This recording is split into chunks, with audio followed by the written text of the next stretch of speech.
begin the panel.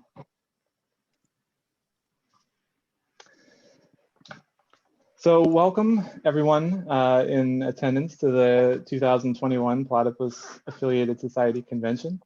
My name is Cam Hardy. I'm the moderator of this afternoon or tonight's panel, which is the Legacy of Trotskyism.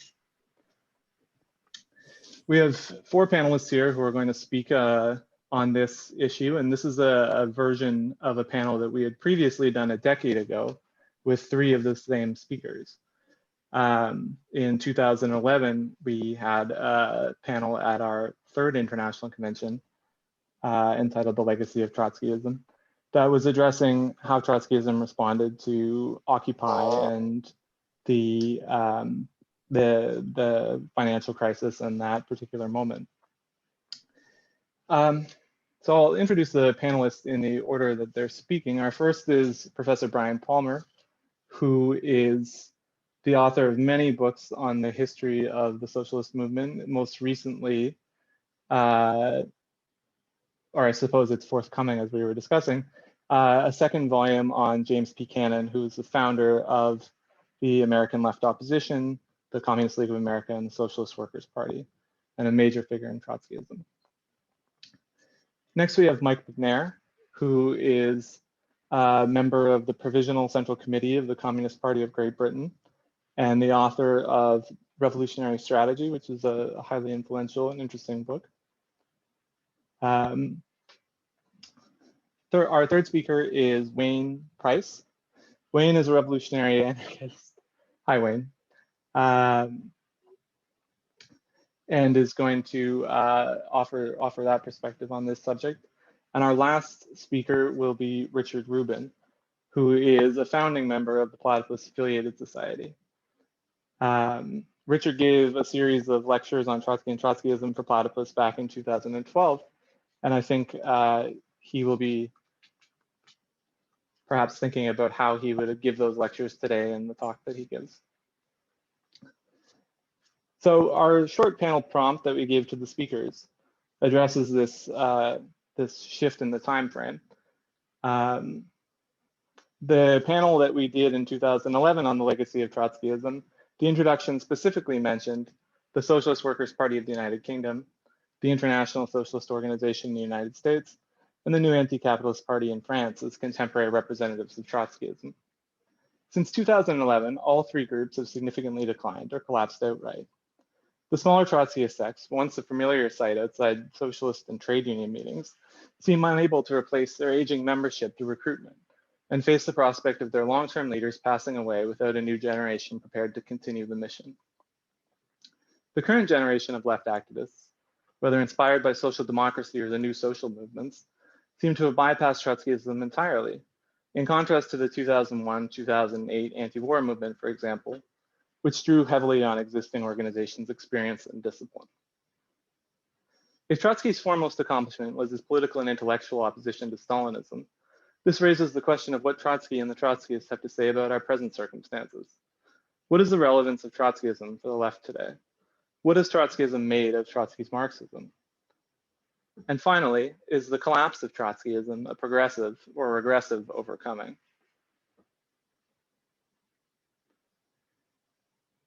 So each of our speakers will have 10 minutes, and then they will respond to each other in the same order that they spoke. So we'll begin with Bryan Palmer, who will start things off. Thanks, everyone.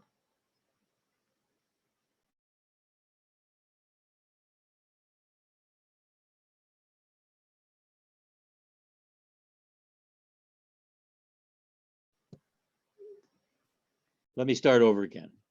Everybody, I can be heard? Yep, good, okay. Well, thanks to Cam and thanks to the Platypus Society for asking me to participate in this panel, and to Kevin and others who organized it. I really want to start with the paradoxes of our time for the left. 2 really essential ones, or maybe many others. The first paradox is that I would make the claim that in the general society, sensibilities which we would all understand to be left, and which historically have been left, have probably never been more widely accepted. One sees this in mobilizations like Black Lives Matter, but in a whole series of other sensibilities around attractions to, oppositions to inequality, and various other things, the acceptance of dissident practices in realms of gender, etc. So we exist in a time then when left-wing sensibilities are stronger than they have been in the past. That said, the paradoxical counterpart to that is that left-wing organization, I would argue, has never been weaker than it has been over the course of the last really 125 years. I'd make the case that the left as an organized entity has never been weaker. And a whole series of, kind of evidences I would think would tend to support that. The second paradox is that capitalism is now obviously lurching from one crisis to the next. We've seen a series of crises, particularly in the post-1973 years, with economic crises unfolding with great rapidity, far more rapidity than really probably was seen in the past. The counterpoint to that, I would argue, is that while capitalism is lurching from crisis to crisis, and you can see that in the economy, you can see that in the destabilization of bourgeois politics, of which Trump is probably the most clear-cut expression, but which is happening around the world. You can see it even in the moment that we're meeting in, and why we're meeting like this, the pandemic, which I would argue is a capitalist crisis, a crisis fomented by capitalism, with its destruction of biodiversity and the sort of leaping of species of viruses, etc., and its inability in the capitalist economies to handle that crisis in any meaningful way. So capitalism, while lurching from crisis to crisis, is on the other hand not itself in crisis. Capitalism is probably as strong now as it has been at any point in the last 125 years. So these are, I think, fundamental, paradoxical aspects of our current moment. And this brings me then to what I think is the fundamental contribution of one of the fundamental contributions of Trotskyism, which is, if we are to have really the taking of these left-wing sensibilities and translating them into revolutionary possibilities that will see the defeat and the end of capitalism and its replacement by socialism, we have to not only confront the objective situation, which I'm not going to say much about, but we have to deal with the subjective element. And here I would differ to some extent from the premise of that Platypus has put forward around this session. The premise being as stated as Cam, I'm not sure Cam read this, but it's in the statement that we were all given to address. That Trotsky's foremost accomplishment was his political and intellectual opposition to Stalinism. I would differ with that premise. I would say one of Trotsky's foremost accomplishments was the critique of Stalinism. But to me, Trotsky's foremost accomplishment was actually the accomplishment of a revolution in 1917, the role that he played in that and the role that he played in defending that revolution over the course of his lifetime. And in this, Trotsky was following, I would argue, the precepts of Leninism in a time of revolutionary defeat, of which Stalinism was a major component.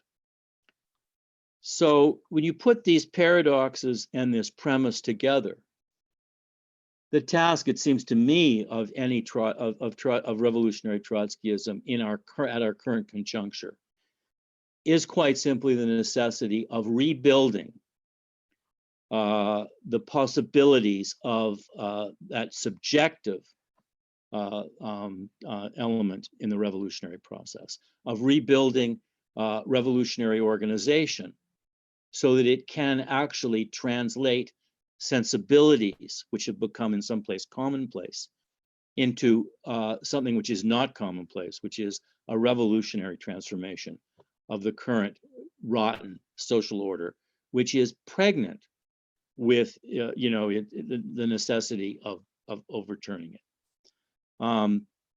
So in this sense, we have to create revolutionary organization anew, because it has basically been it's been destroyed, it's imploded, it's blown itself up. And we see the tragedy of this, it seems to me, in the demise of Trotskyist organizations and where they have gone. I mean, one reflection of this, to my way of thinking, is with the implosion of revolutionary organization, Trotskyist organization in the US, many of the elements who were part of what was once an ostensibly revolutionary organization have gone into the Democratic Socialists of America and into the Democratic Party, where it strikes me is a trajectory, and more on the left, there is this notion in the United States that to get to socialism, we have to go through the Democratic Party. I think there is enough historical evidence, and a great deal has been written on this, to establish, starting with, in some senses, starting with Mike Davis's book, Prisoners of the American Dream, which I think laid out a very clear, sense of why the Democratic Party is in fact where revolutionaries go to die rather than where they go to create revolutionary possibility. I think when we look at the question in this way, virtually all of the questions that we've been asked to answer or to address fall into particular, I think, fairly clear answers. Is the question that I would like to end with, and I'll only really address it frontally, is the collapse of Trotskyism progressive or retrogressive? Well, to me, it is obviously retrogressive. There is nothing progressive in the collapse of these Trotskyist organizations. What needs to be done, it seems to me, is that those elements that remain and that are in some senses either moribund or definitely ineffectual, that have some kind of revolutionary perspective, should be looking to one another to try to regroup the revolutionary left, to try to bring together those who subjectively are interested and animated and driven by the need to replace capitalism and the need to end, what Marx called all the old shit that we are sort of inundated with and suffocated by. Until we get in that, until we start moving in that direction, and in moving in that direction, we will do what the revolutionary left has always done, which is push those elements outside of it, including those in parties like the Democratic Party in the US or the New Democratic Party in Canada, in which we can place no hope. But it will move them to, to the left. Everything is now moving in the political spectrum to the right, and is distorting and deforming virtually everything in the political sphere. And we need, the only antidote to that is in fact a revolutionary alternative that people can see and can gravitate towards. It's what we lack now. It's what needs to be built. It is that reconstruction of the subjective revolutionary animation that Trotsky and Lenin saw as decisive in, the long period leading up to the revolution of 1917, and that Trotsky, in my view, tried to keep alive in everything else he did. Thank you. Thanks very much, Bryan. Our next speaker will be Mike Mcnair.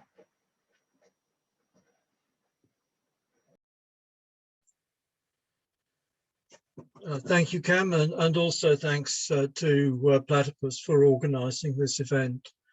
I'm going to start in slightly tangential to the questions. So Bryan said last time around in 2011 that Stalinism is a dead tradition, was a dead tradition, dead and buried. And unfortunately, I have to say, regrettably, Stalinism is very far from dead. The Corbyn movement was essentially run by guys who came out of the Stalin Society and the faction straight left of the old official communist movement. The advocates of stick with the Democrats and you have to go through the Democrats in the United States start with the Communist Party USA and its continuing pursuit of the broad democratic alliance, which is a perspective which they share, and of anti-fascism, which is a perspective which they share with official communist parties around the world. We have to recognize that there still are large official communist parties of one sort and another. Stalinism in the 1930s, because it had no victories to its credit, could only appear as loyalty to Moscow.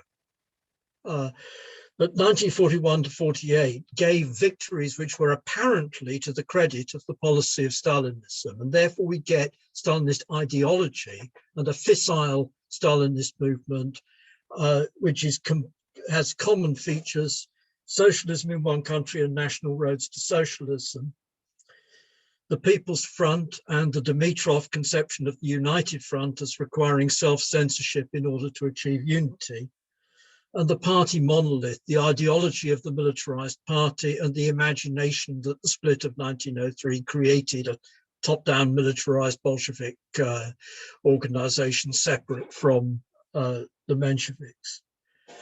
The prompt invites us to suppose that the anti-war movement of 2001-2008, quote, drew heavily on the existing organization's experience and disciplines.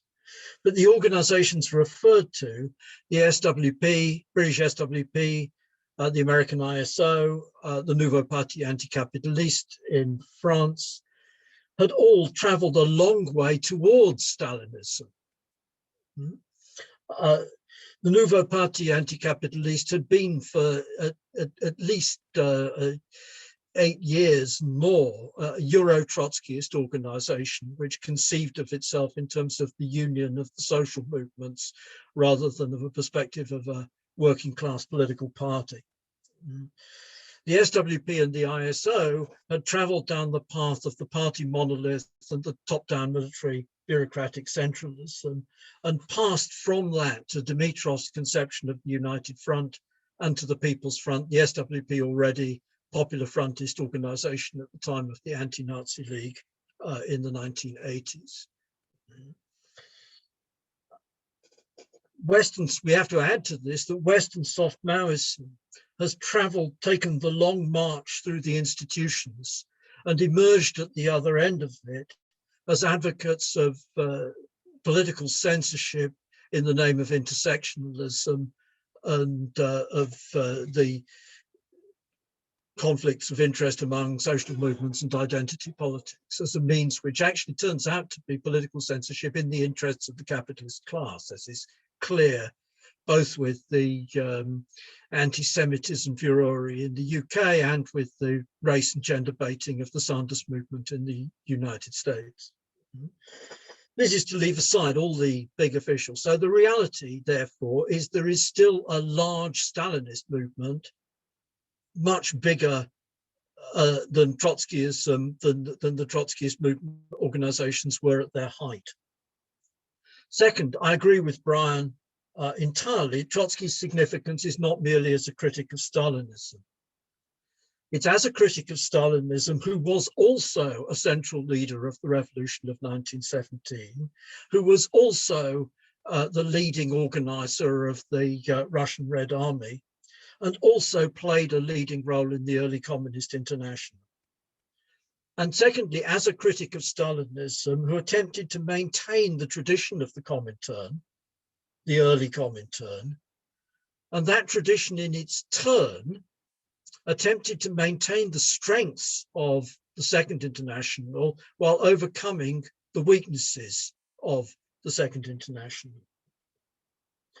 The underlying circumstance of this, which affects where we are now, the left is only significant as a social phenomenon insofar as it can be a vehicle for the self-organization, self-development, and self-assertion of the wage-earning class, of the working class. Left, there can be lefts, of course, of all sorts, but in the absence of mass workers' movement, of a developing mass workers' movement, these lefts have no big significance, no significance in large-scale politics. And the People's Front, the logic of People's Frontism is that the left becomes either a tale of the, quote, democratic bourgeoisie, as is done with the CPUSA, or a tale of the national bourgeoisie, as the CPB, the Morning Stars Communist Party, and is also true of a lot of the European communist parties.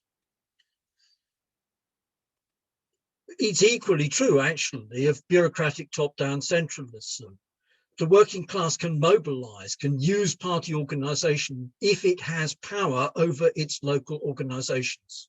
As long as the local organizations and the sectoral organizations are controlled from the bureaucratic center, they will become demobilizing, and the tendency is towards hollowed out shells, which is what we see not just in Stalinism as such, but also in Blairism, in the modern trade union movement, and so on and so forth.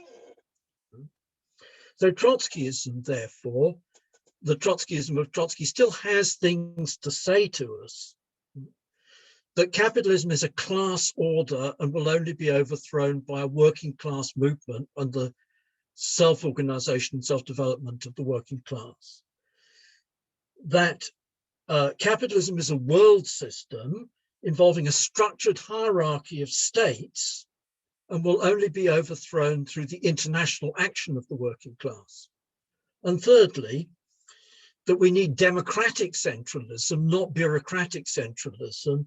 Trotsky's point made in the Third International after Lenin at length, that the bureaucratic apparatus of an organization is a permanent faction, which can only be combated by the right to organize permanent factions, that the bureaucratic apparatus is an interest which is opposed to the interests of the rank and file membership and of the class. These are fundamental things which we have to learn from Trotskyism, and which we still need to learn from Trotskyism, and which current present day politics still says is necessary to be learned from Trotskyism. We can disregard political revolution. It's been shown that it was impossible to have a political revolution to overthrow the Soviet bureaucracy in a progressive direction because of the extent to which the bureaucracy politically expropriated the working class. We can disregard permanent revolution and, quote, transitional programs, which was merely an inordinate elaboration on a fudge attempt in the Fourth Congress of the Comintern. But the central issues of Trotskyism versus Stalinism are very much still live politics, and that when these guys, quote, bypass Trotskyism, actually what it by and large means is that they bypass Trotskyism in favor of Stalinism. That's still true of consensus politics. The idea consensus politics is still monolithism, and it still passes at the end of the day the consensus politics of the social movements,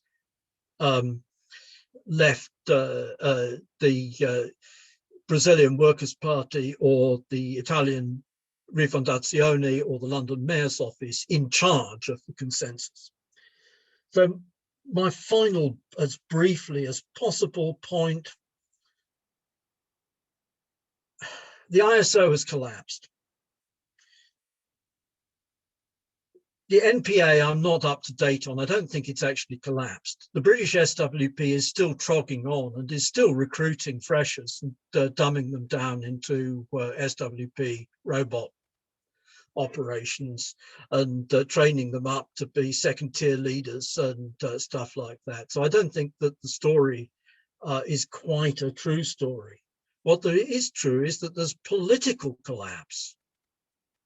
And that political collapse comes from actually the persistent unwillingness of Trotskyists to recognize that they're still in a minority in a movement which is still dominated by Stalinism, and the attempt to go round and not confront head on the problem of the dominance, ideological dominance of Stalinism in the existing workers' movement, but to attempt to appeal to the masses by toning down, by quote transitional method, trying to get around without confronting the fact that there's many, many more of them than there is of us. And that's in reality at the height of the Trotskyist movement.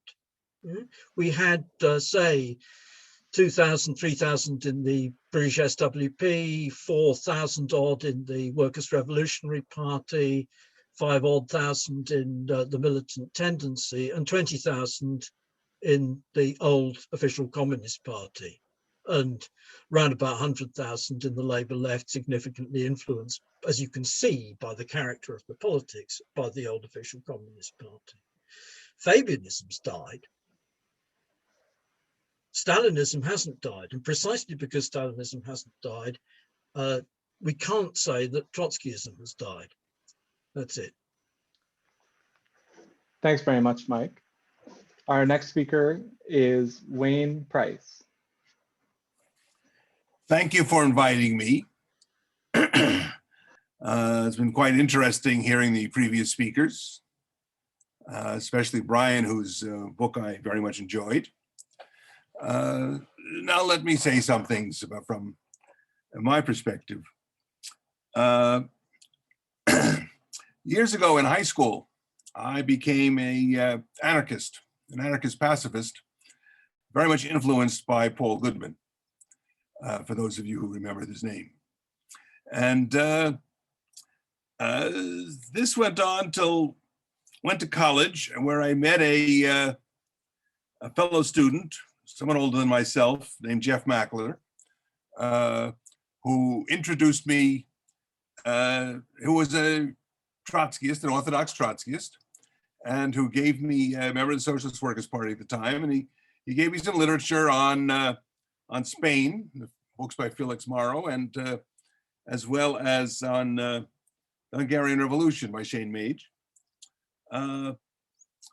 And what I got out of this was, it said that what these Trotskyists meant by, and Leninists meant by, a workers' state or dictatorship of the proletariat was that the workers would form councils and committees and there'd be popular assemblies, and including other sections of the oppressed society, peasants and women and rank and file soldiers and so forth.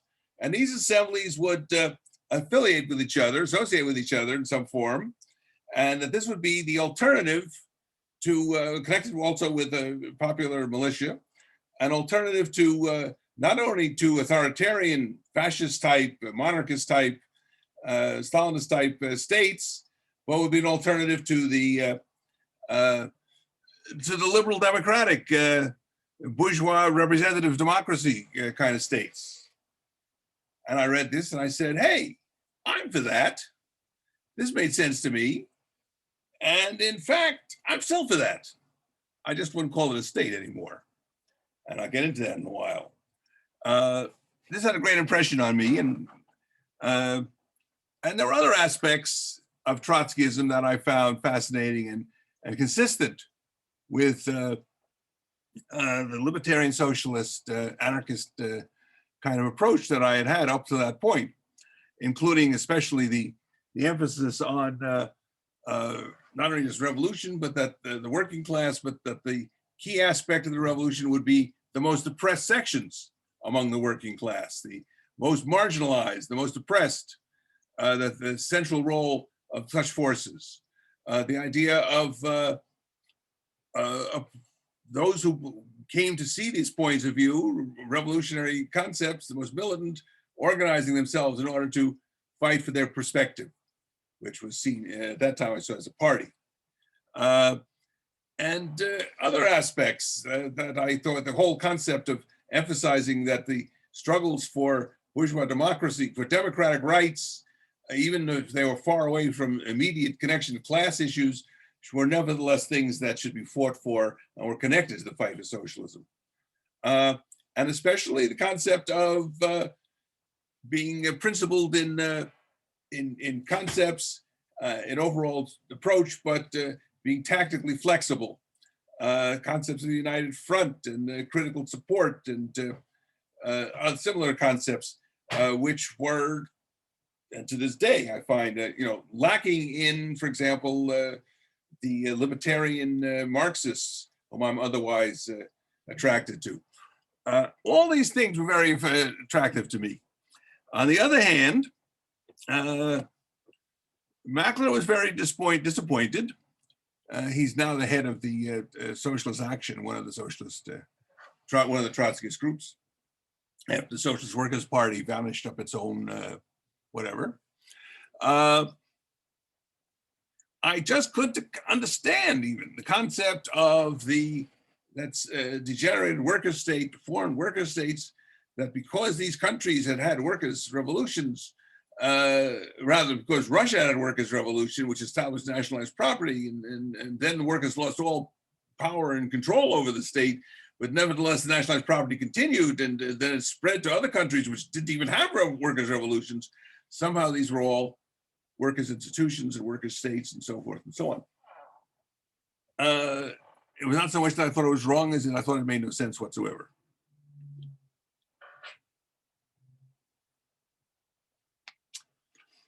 So I joined what would be scientifically characterized as a left Shachtmanite tendency, what was the International Socialists, what became the International Socialists. First it was the Independent Socialists, and they formed the International Socialists, and I was a founder of that, at the founding conferences and so forth.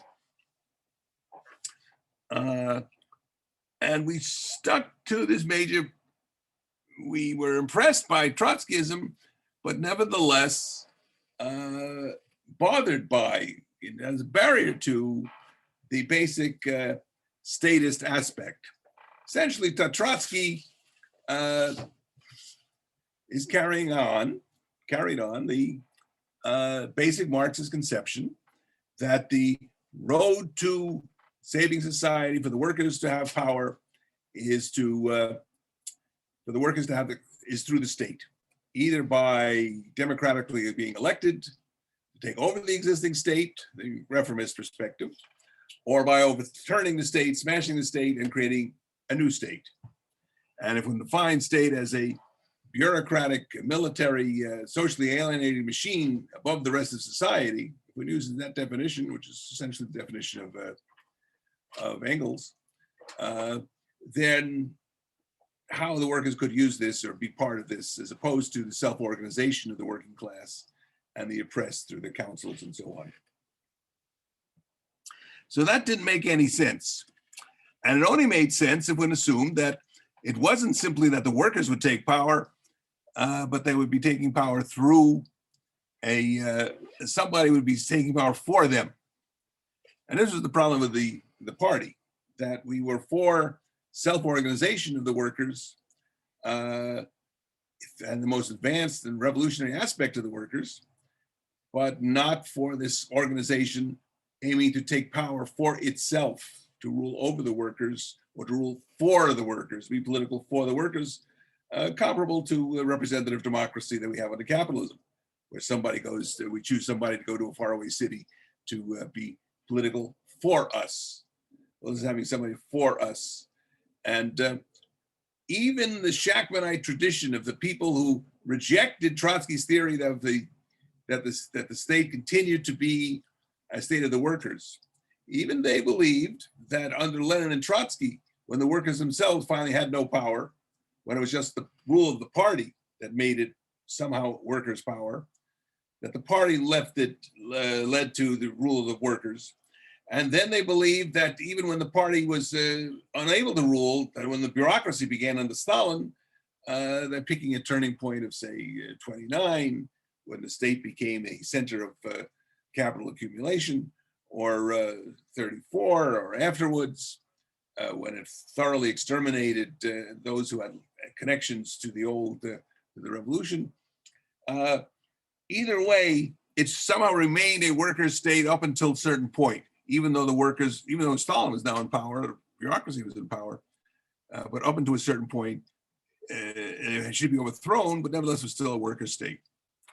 Now, all this has a connection to the question that we're being asked here.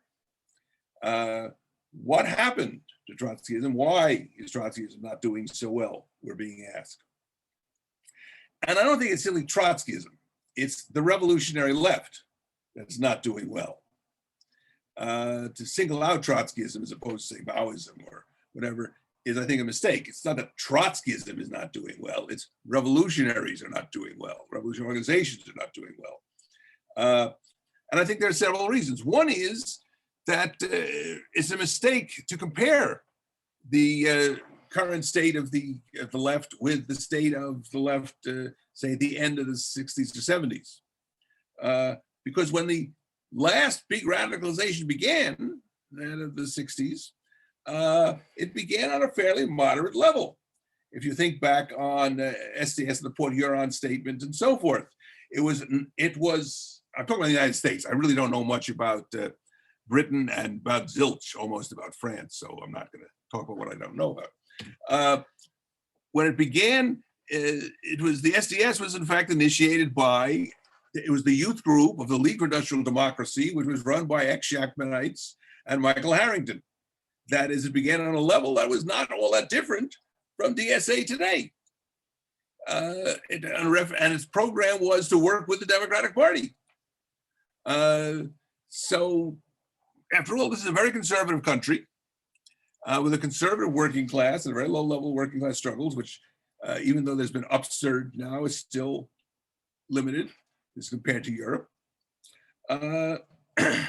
So we shouldn't be surprised that it begins that even though there's this big upsurge in people who are regarding themselves as socialists, they don't know bupkis about what socialist is, what it means, vaguely anti-capitalist, and are easily led by people who have reformist perspectives.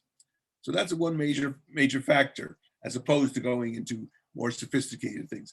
The other point is how, on the other hand, has been with the collapse of the Soviet Union by 91 and the transformation of China, Marxism, and particularly Marxist-Leninism, again, of all varieties, not just Trotskyism, has been relatively discredited, at least seen by many people as whereas in the 60s and 70s, there was an enormous pull towards Marxism and Marxism-Leninism, because after all, on the one hand, while the United States working class was not a major factor, on a world scale, there were people calling themselves Marxist-Leninists who seemed to be leading the fight against US imperialism, namely, of course, Ho Chi Minh, Mao Zedong, and Castro.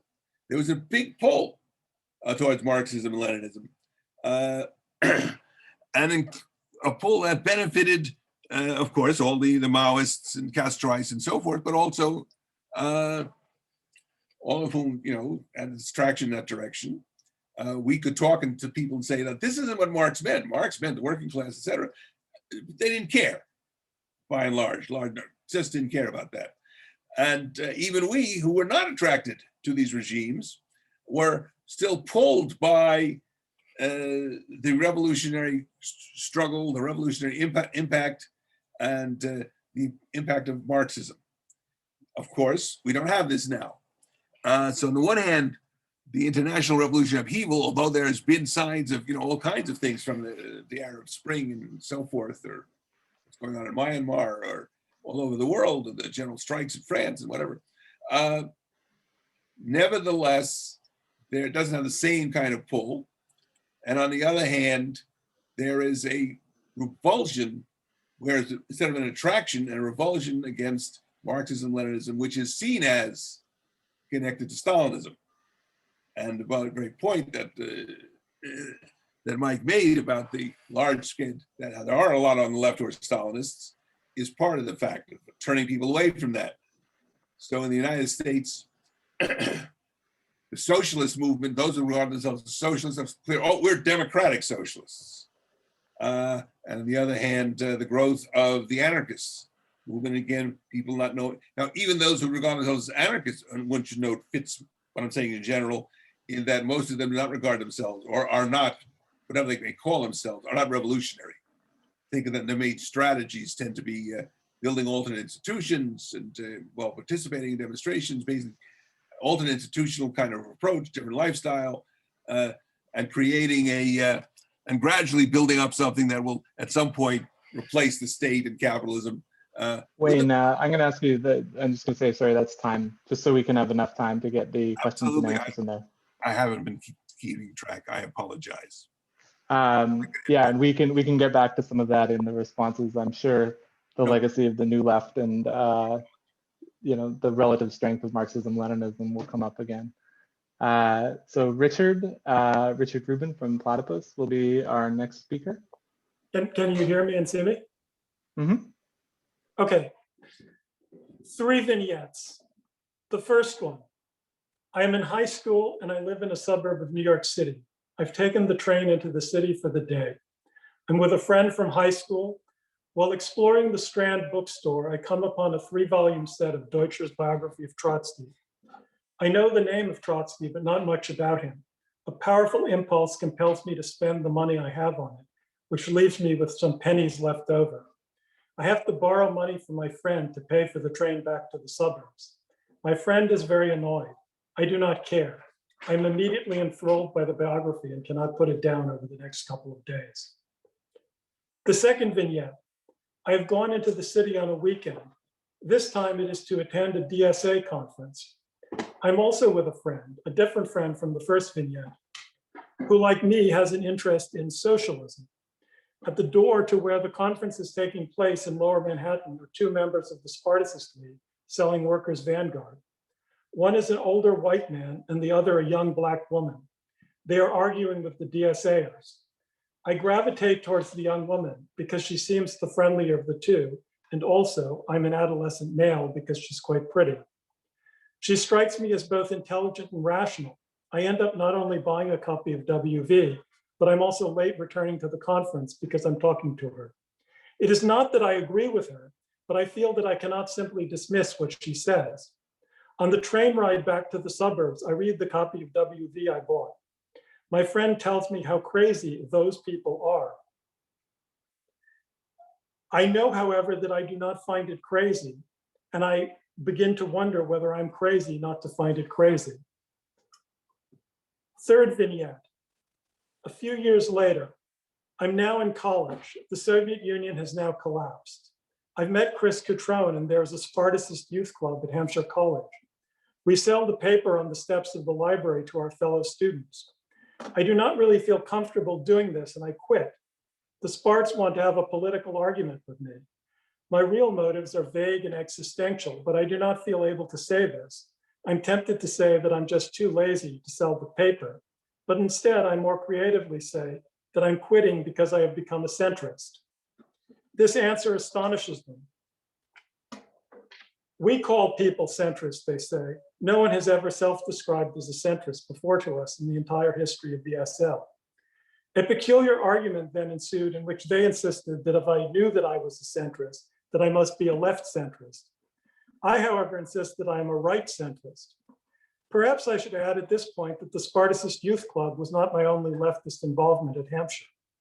I was also around and friends with members of the Palestine Solidarity Committee, many of whom were, like myself, anti-Zionist Jews. This is the time of the First Intifada. Like my democratic socialist friend from high school, my friends in the Palestine Solidarity Committee think that the SL is crazy, or perhaps more sinister. there were mutterings of a CIA front. Yet a slogan raised by the SL, not Arab against Jew, but class against class, appealed to me. To my friends in the PSC, such a slogan would have been seen as erasing the distinction between oppressor and oppressed. But the transformation of the PLO from liberation movement to collaborator with Zionism and imperialism that we were soon to see did not prompt any rethinking on the part of my friends. Indeed, one of the bitter lessons that I soon learned is that defeat, repeated and profound defeat, does not generate new thinking on the left. Naively, I expected the collapse of the Soviet Union to be a liberation for the left, which could now proceed unburdened by the equation of Stalinism with Marxism. Instead, it was the beginning of ever further rightward shift and an abandonment of Marxism. What is the point of these vignettes? To recognize an essential ambivalence in my relationship to Trotskyism, a recognition both that it seemed and still seems to me to embody a profound truth about the modern world, and at the same time an inability to embrace it fully and embrace the party line. And as we all know, there are so many different parties and party lines to choose from. But these vignettes are from a generation ago, from the world just before and just after the collapse of the Soviet Union. They remind me of a political world and sensibility that no longer exists, in large part because the Soviet Union is gone.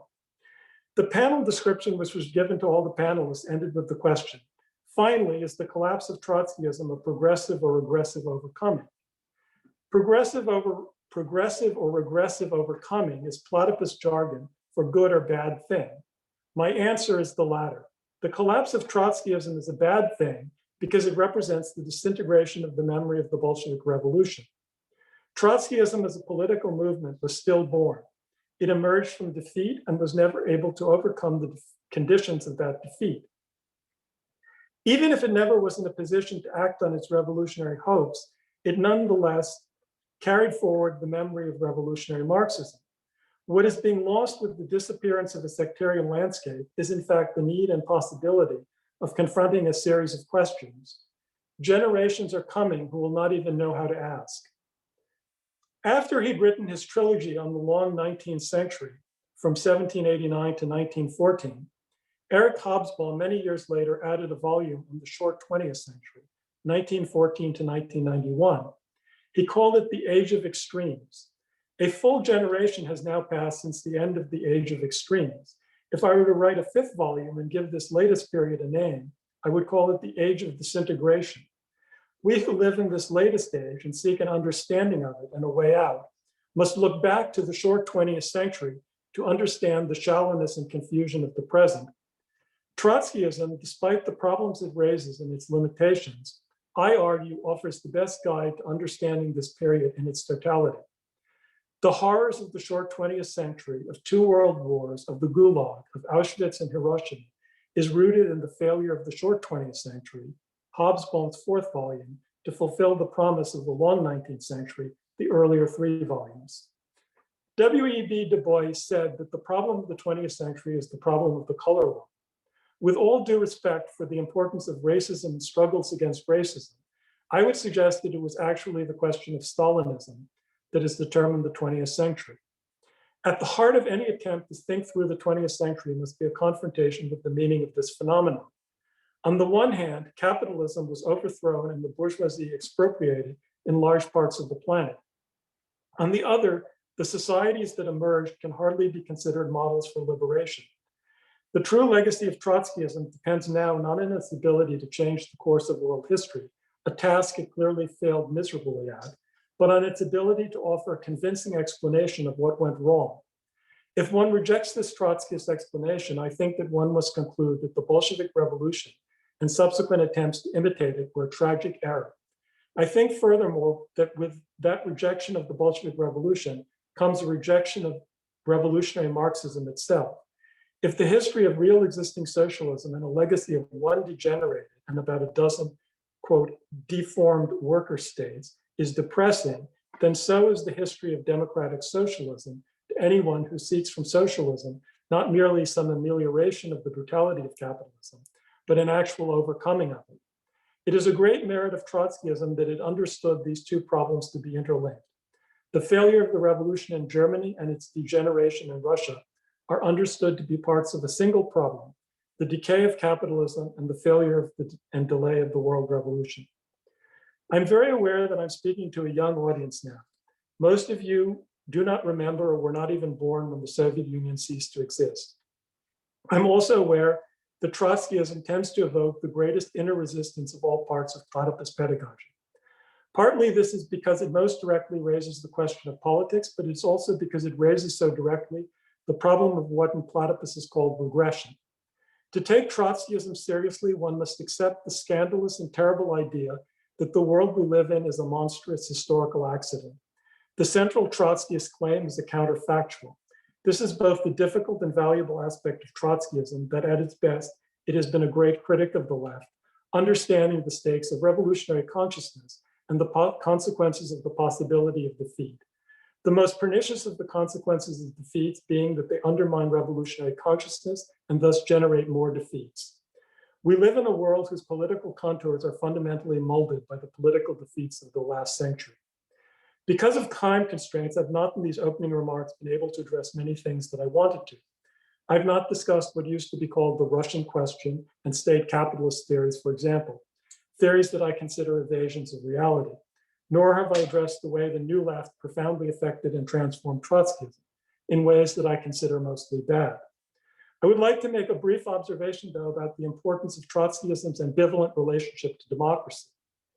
Trotskyism cannot be understood as simply a critique of Stalinism, as undemocratic, or indeed simply as a critique of Stalinism. Trotskyism has both valued and depended on political democracy, but it has also been willing to raise other considerations that override this commitment to democracy. It is of great significance that the counter-revolution of 1989 to 91 was a result not of a successful military assault by imperialism, like Operation Barbarossa, but rather accomplished peacefully by the extension of political democracy. This is a tragic irony and one that has long-lasting ideological effects. Instead of looking away from or glossing over this, we must face this contradiction squarely. We must also address the profound transformation of the world by the Second World War, which led to consequences that were in many respects the opposite of what Trotsky expected. Both Stalinism and bourgeois democracy emerged from World War II strengthened, and the period after 1945 was on the whole a period of the long-term stabilization of capitalism, at least in its developed core. The absence of genuine revolutionary crises, here I may disagree with other panelists, in the advanced capital score has necessarily affected the plausibility of Trotskyism. But I've run out of time now. I look forward to a vigorous discussion. Thank you very much, Richard. We'll now have each panelist respond to each other's remarks. We'll go in the order that they spoke in, and everyone will have about 3 minutes to respond. So make them short and snappy. One thing I would just like to raise is if we're thinking about like the general question that's asked in the prompt, every panelist has found some reason to kind of interrogate the premises of the question or ask about this formulation or that formulation. But I think the essential point that I think would be interesting to discuss further is like the assumption of progress that maybe not in this slightly Eeyore-ish panel, that's not there for that. But generally, I think most people who are on the left, like in the DSA, for example, would say that we're in a far better place than we were 10 years ago. And you know, Leo Panich, who passed away recently, which is quite tragic, he said that the achievement in the last 10 years was overcoming sectarianism. So I think it would be interesting to hear a little bit more about that, if you could find a way to deftly incorporate it into your remarks. So Bryan?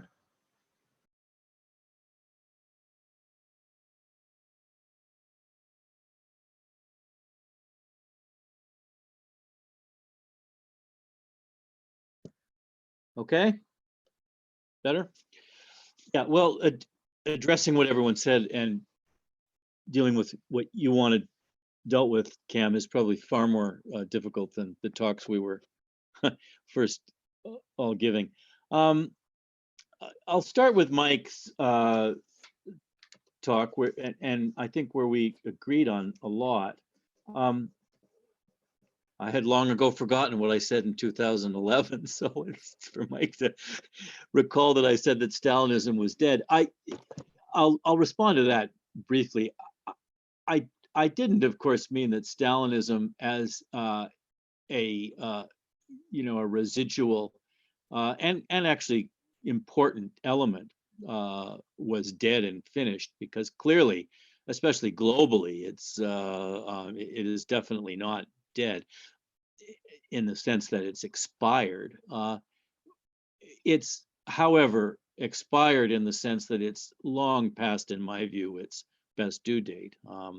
Those who adhere to Stalinism, I think, have a huge problem. They're still around, people who do.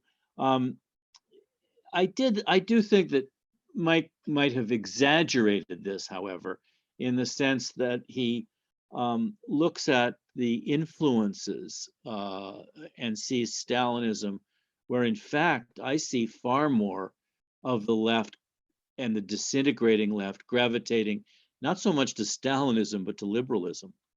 And I do think that in fact is borne out with the way in which a disintegrating left gravitates towards the Democratic Socialists of America, the DSA, where I think for many of these people, socialism is a rather loose understanding, colored by liberalism and dominated in some sense by liberalism.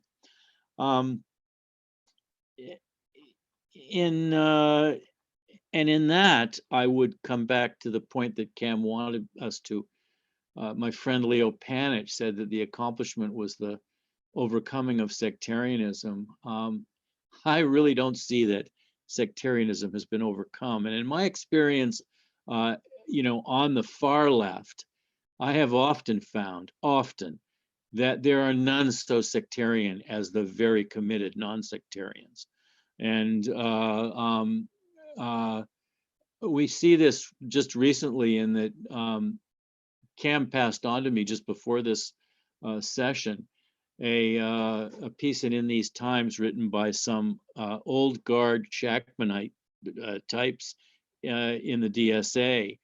It was published in These Times on basically how they essentially they want to get rid of these entryists that have sort of come into the DSA and are threatening them with all kinds of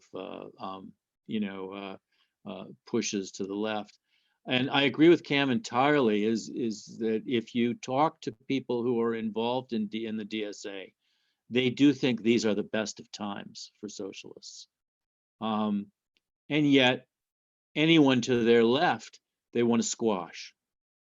Virtually any discussion, as I understand it from talking to people in New York and other places, any discussions around Marxism is something that these elements in these old guard elements in the DSA want to shut down, as indeed would their predecessors would have actually done their best to shut down. In this, I guess my main response to Mike, whose talk, to Wayne, whose talk I found very interesting, would be, I wonder about this comparison about the state of the left being very similar in terms of SDS's origins and now.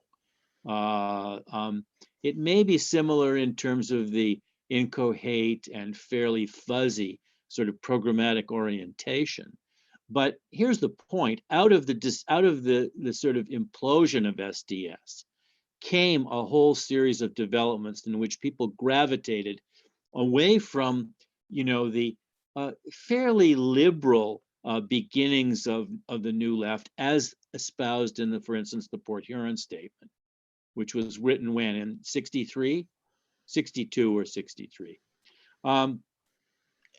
Sorry, Brian, I'm gonna have to cut you off there just to maximize our time.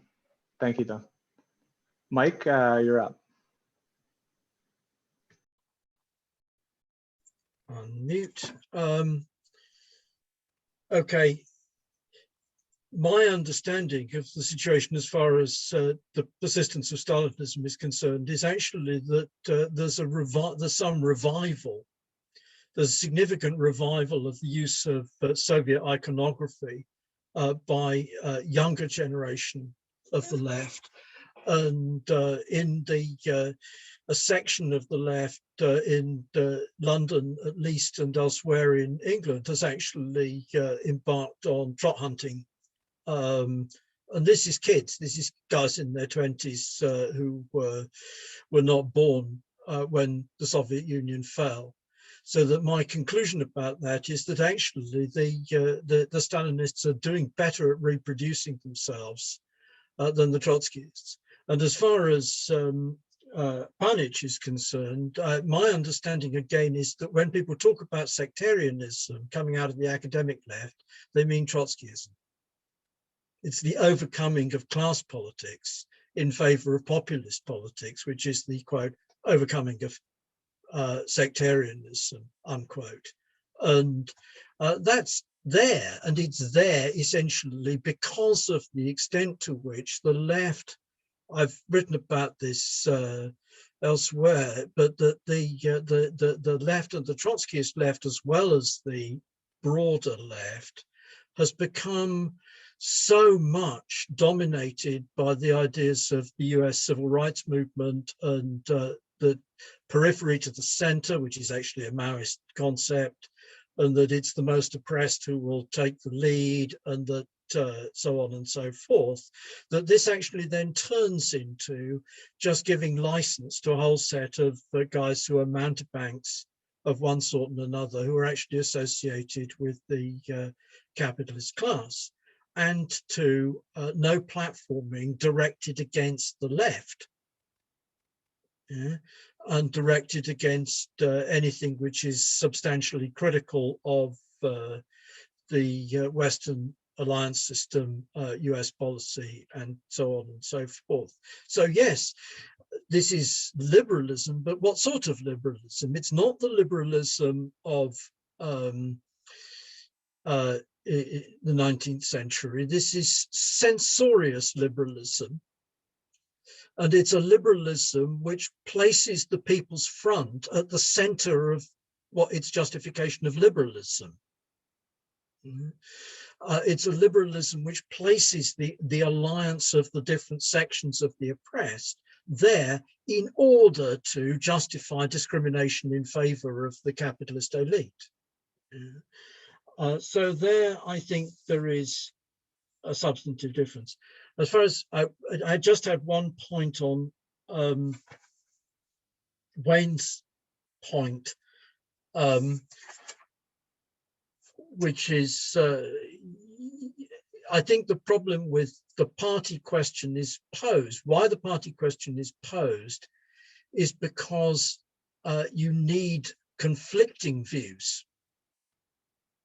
It's not good enough to have consensus, elaborate procedural forms which are designed to produce consensus.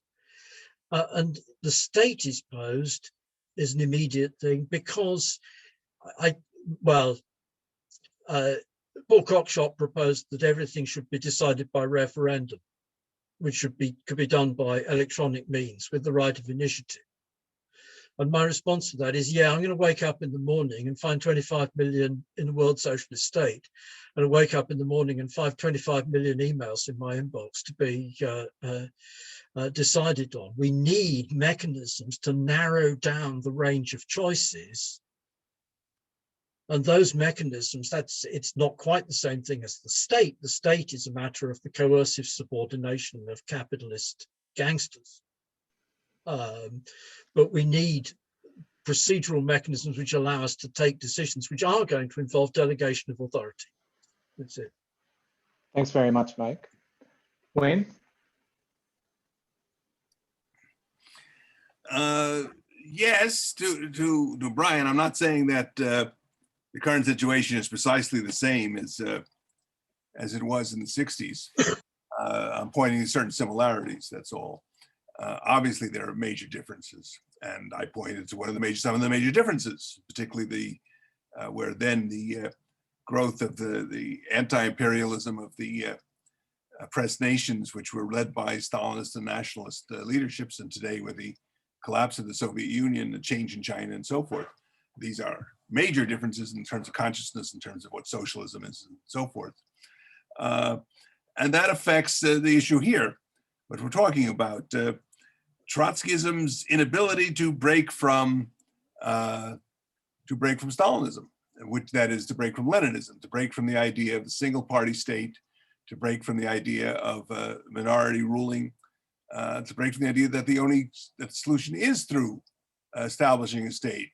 As Mike says, yes, certain mechanisms will be necessary, and a polity was created, and it would have to be.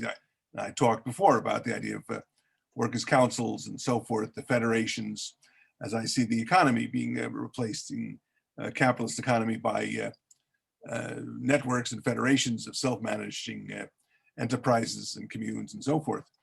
But that's a very different conception.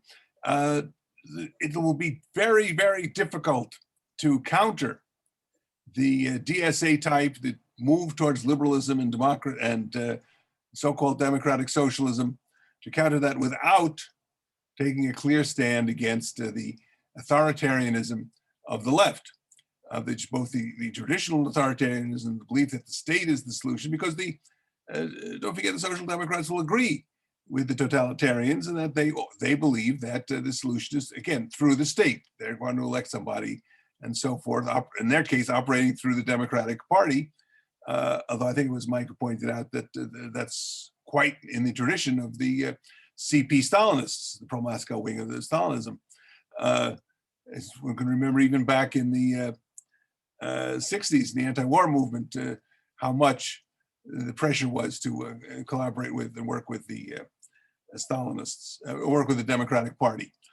Without a clear distinction. Now, you're absolutely right. The point that Mike was making about the authoritarianism of the left, of the so-called democratic socialists, is something we find constantly.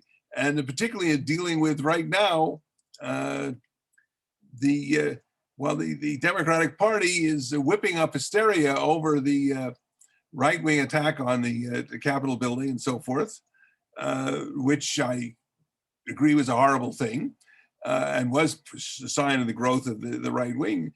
But at the same time, they're whipping it up in order to develop greater powers, more repressive methods, that calls for new anti-terrorist, domestic terrorism laws, and so forth, with only a very small tendency among liberals like the ACLU and others opposing the development of these new anti-terrorist laws.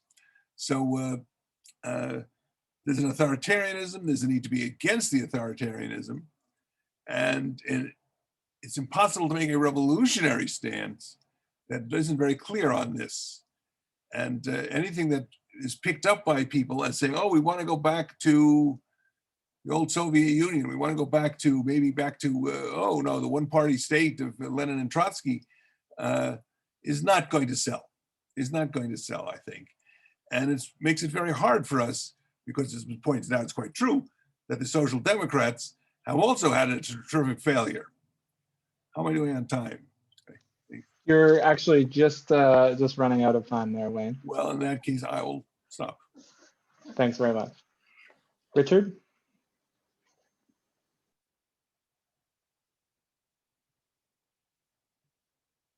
Hi. Richard, yeah, okay. Okay, so starting with the person I have the closest agreement with, Bryan.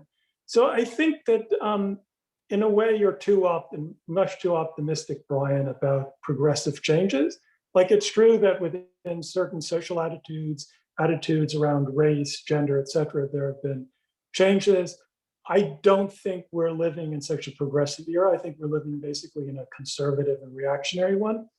I also think that there's a tendency to greatly overestimate the revolutionary possibilities that have happened. I think we've been living, that capitalism in general has for several generations been living in a period of fundamental stability. I mean, I think that affects the way Trotskyism has imagined the world, even when it's tried to argue the opposite. So I found this book that was published by the Socialist Workers' Party in Britain, and it speaks about revolutionary rehearsals 5 times in the last 35 years, France 1968, Chile 1972, Portugal 1974, Iran 1979, Poland 1980. I don't think that any of those were genuine revolutionary crises. I mean, those that succeeded were right-wing. I think there's a lot of confusion on the one hand and wishful thinking on the other hand about the revolutionary possibilities. And that I think is purely for subjective reasons, not objective reasons. With regard to Mike, the question of Stalinism, I think you have to distinguish between Stalinism as a persisting set of attitudes, the way Stalinist or authoritarian attitudes do persist. And I think that in many respects, those attitudes of a kind of neo-Stalinism, including a fashion among internet millennials for, Stalinists, I think that that represents a liberalism in distress. I think part of that actually is a protest against wokeness. So I don't think that either Stalinism or Trotskyism have much future in their classical forms. And I think that's because there's a fundamental crisis of Marxism. And I think that you see all across the board a kind of disintegration and a moving away from Marxism. And you see that with the kind of general wokeness and identity politics. And I guess with regard to Wayne, I mean, it really is the question of to what extent is the Bolshevik revolution still in any way a model, right? That if you equate Stalinism with Leninism, right? This is my point. That really is the key issue, right? To what extent is the idea of the Bolshevik revolution itself, was it a tragic error? Is it something that we reject? And I think that the alternative, that really what is envisioned by most people, and I'm sort of surprised that you did not say this, is something like a kind of neo-Kautskyism. I think that that's sort of something that hangs in the air, maybe not with Wayne, but I think it's some sense of a kind of regroupment that will bring together people in a large multi-tendency party that will be to the left of the Democrats or to the left of the Labor Party. And frankly, I'm not too optimistic about the potential of that for success at many levels, but I'm just sort of trying to tease out where all these threads are leading.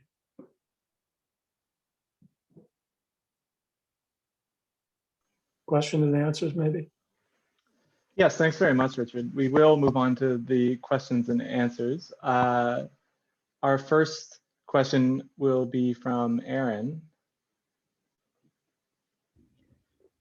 Oh, thank you. Can you hear me? Yes. Thank you to all of the panelists so much for your opening remarks. I wanted to ask a question that I think will press on the disagreements I was picking up primarily between Richard and Mike, but to which Wayne and Bryan also spoke. Something that struck me, Richard, was that your opening remarks actually reminded me of the introduction to Bhaskar Sankara's book, The Socialist Manifesto, where he talks about his own politicization. And he says that it starts when he went to a library as a kid and found Trotsky's My Life and the autobiography of Deutscher. And that after that, or Deutscher's biography of Trotsky, excuse me, Deutscher's biography of Trotsky. And then after that, he became influenced by Michael Harrington and eventually Ralph Miliband, which maybe analogizes to your self-proclaimed centrism in some way. And Mike, as you were discussing the prevalence of Stalinism today, I couldn't help but think that as a young person, at least in the United States, when I think about the left around me that I encounter in my everyday life, it seems to primarily descend from, in some form or another, Trotskyism. So the DSA being, originally a Trotskyist organization, heavily influenced by organizations like the ISO, which also comes from the tradition of Trotskyism. And perhaps we can say that many of these Trotskyist groups have become more Stalinist or something like that. But then I wonder, does this mean that we're simply facing the same problem that a group like the Spartacists would have marked in the 70s, namely the problem of Pabloism or else Stalinophilia, Stalinophobia? And so I think as somebody today encountering the legacy of Trotskyism in the world around me, namely democratic socialists canvassing for AOC and others in the United States, I wonder, why is it that Trotsky gave rise to this? Why is this the legacy of Trotskyism that I live with? What does that mean? And why is it that the most important contribution of Trotsky that you all talked about, namely the 1917 revolution, seems to not even be in the picture, that the legacy of Trotskyism that exists today actively rejects that? So that's my question. Thank you very much. Thanks, Aaron. Do any of the panelists want to take a stab at that? I'll have a quick go. I think my radicalization story is a rather different one. I was made to read Capital by my teachers, volume 1 of Capital by my teachers at school, in order to introduce a class session on Marxism. This was a private school in England in the 1960s. And then I went to university the year of the miners' strike, so my year of the 1972 miners' strike, so that my assumption about what the world was like was that my first Trotsky was the history of the Russian Revolution rather than the Deutsche biography or any of that stuff. However, I think I was very strongly aware by the time I'd been in the movement for 2 or 3 years, that although I lived in a town which was dominated by Trotskyists, which Oxford was in the 1970s, with 100 activists in a town of 100,000, that's quite a substantial influence. The rest of the world of the country, official communism and the Labour lefts and trade union lefts influenced by official communism remained politically dominant. And yes, the left descends, the present left in the United States, the guys who you'll meet in activism of one sort and another, in one way or another, descend from Trotskyism. That's largely a generational thing, that there were a whole load of people who passed through the bigger Trotskyist organizations and came out the other side as sects of one member, which call themselves, quote, independents. But that's, it's... is it Pabloism? Well, I think it's just as much Eulerism, that says, the Eulerites said, you can't, you have to keep separate and pure in order to remain pure and not contaminated by the Stalinists, or the Social Democrats, as the case may be. But then the consequence of that is that they collapse into it because they aren't engaged in polemic with these guys. So that, I think, is what's happened to the ISO and the SWP. They thought that they would maintain purity by being organizationally separate from the CP and the Social Democracy, but that organizational separation actually dragged them towards the positions of the CP and the Social Democracy because they were not engaging politically with them. That's it.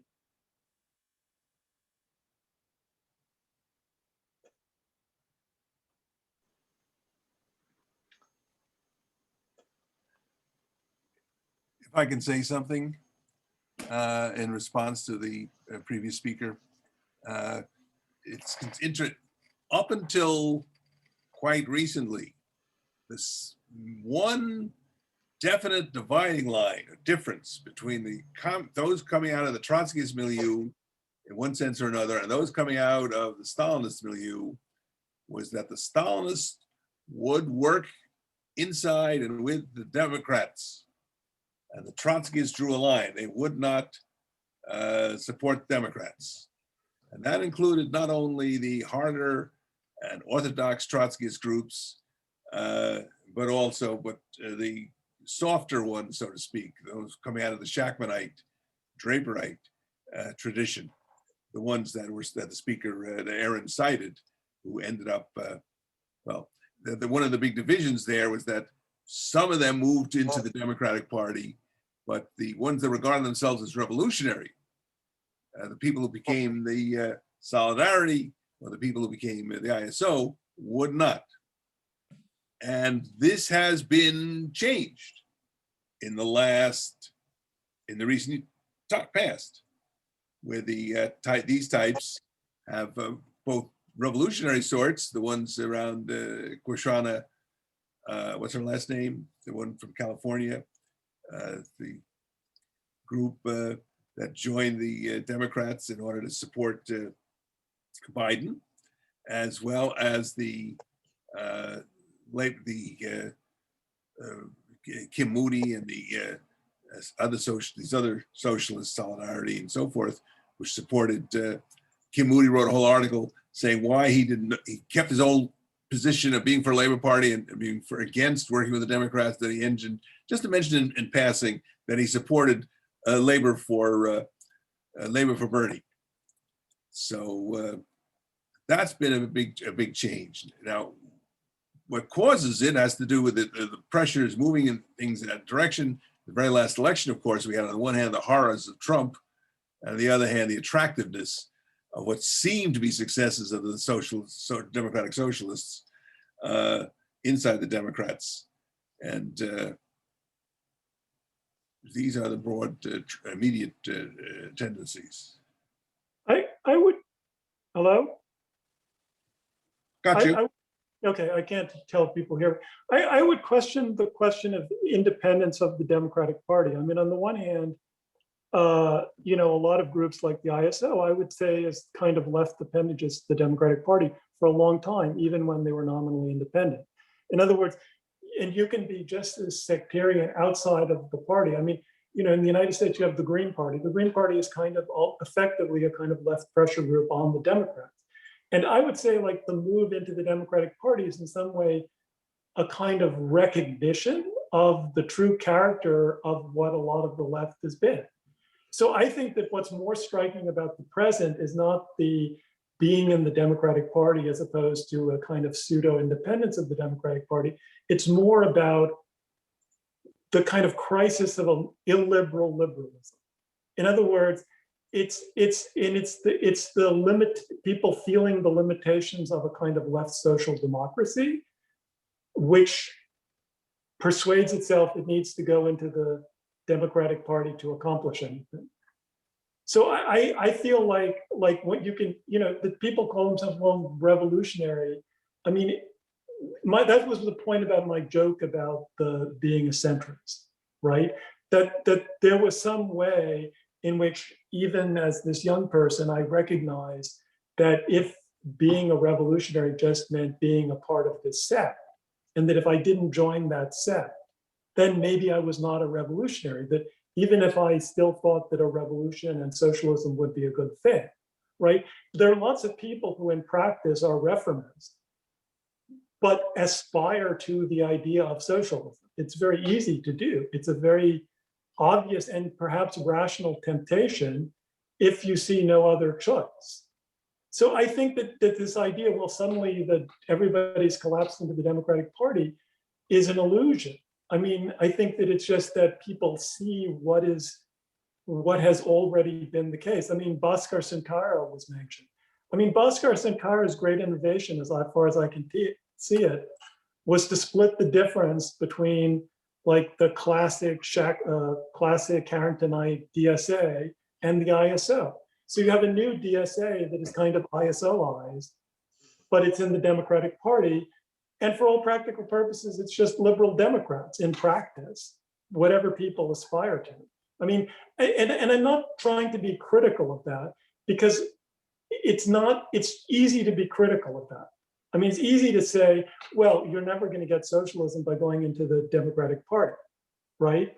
But the question then for me becomes, well, are you going to build some tiny sect and get socialism from that, right? You know, that's where to me, the question of Trotskyism is not a question of the immediate political crisis, which I see as a general protracted disintegration of Marxism, but the whole crisis of the 20th century, right? Trotskyism was stillborn. It failed from the beginning. It massively failed in its ambition. There was never a mass Trotskyist party unless you count the Lanka Sama Samaja party in Sri Lanka, which was just basically a social democratic party. I mean, this to me is the problem. It's a much deeper problem than, well, the former revolutionaries are now, openly Democrats. Thanks, Richard. We're going to take a question now from Ephraim. Can you hear me? Yes. Okay, great. Thanks, everyone. It seems like Bryan's description of left is very much a description of the new left sensibility, or the kind of legacy of the new left sensibility. So I'd like to raise the issue of Trotskyism's critique of the new left rather than Trotskyism's critique of Stalinism. Now, Mike kind of chalks up the identity politics to Stalinism, right? So it says that it's the same thing. And what I'm reminded of there is the kind of early issues of the Socialist Labour League's Labour Review, so Trotskyists in Britain in the around 59-60, who were criticising the forebears of New Left Review coming out of the Communist Party for not properly kind of abandoning Stalinism, for still being soft Stalinists, and that there's a kind of trajectory through to kind of parts of Eurocommunism, identity politics, stuff like that. But it seems like, so one thing I would like to ask is whether the other panelists agree with Mike's kind of characterization there of the contemporary left as Stalinist, and in particular in that issue of what Mike raised of kind of censorious liberalism, identity politics. But the other part is, that the Spartacist League, for example, was very much about a criticism, a critique of the new left, a kind of from a new left organization, more or less. And it seems like one of the things that's lost with the more or less liquidation, whether it's literal or political, of the Trotskyist groups is the training of young people in how to critique the left. And that goes back to Trotskyism's critique of the new left to more or less extent. So now, in the absence of that, where are people going to learn the kinds of kind of auto-critiques of the left? Where is that going to come from in the contemporary environment?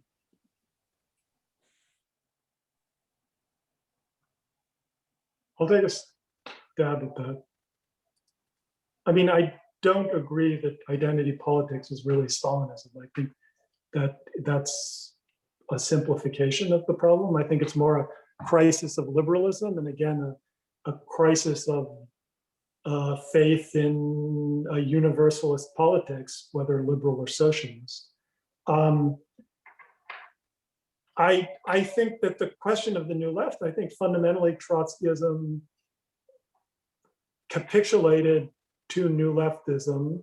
I think a lot of that has to do with it being basically a first world phenomenon, where there did not seem to be a revolutionary crisis in the first world. It looked constantly for a revolutionary crisis, for a revolutionary subject elsewhere, because to a large extent, like the assumptions of Trotsky and Trotskyism formulated in the interwar period were not applying to the post-war period, even at the height of Trotskyism in the 60s and 70s of the new left Trotskyism. And I think that a generation came up that unconsciously transformed Trotskyism, and looking at that from a further perspective of 50 years, that seems to me unfortunate, but perhaps, if I'd been there at the time, I would have been part of that. And I mean, again, when one speaks about the new left, one has to be clear that really what one is speaking of is an epochal transformation of the left, starting in the late 50s or 60s, going through the 70s, in which to some extent, the central assumptions and styles of the left that had been formulated earlier shifted, right? A shift from a basically class-centered, party-centered politics. But I mean, what's interesting about the 60s and 70s, and even to going into the 80s, is you have the interaction between Trotskyist parties and a kind of attempt at some kind of dialogue between a classical Marxism, the people still trying to hold on to a classical Marxism, which you're seeing on this panel. And what you have now, where you have people who have nothing to do with classical Marxism, right? With nothing to do with Marxism at all, right? So the politics that are being engaged are at just a much lower level.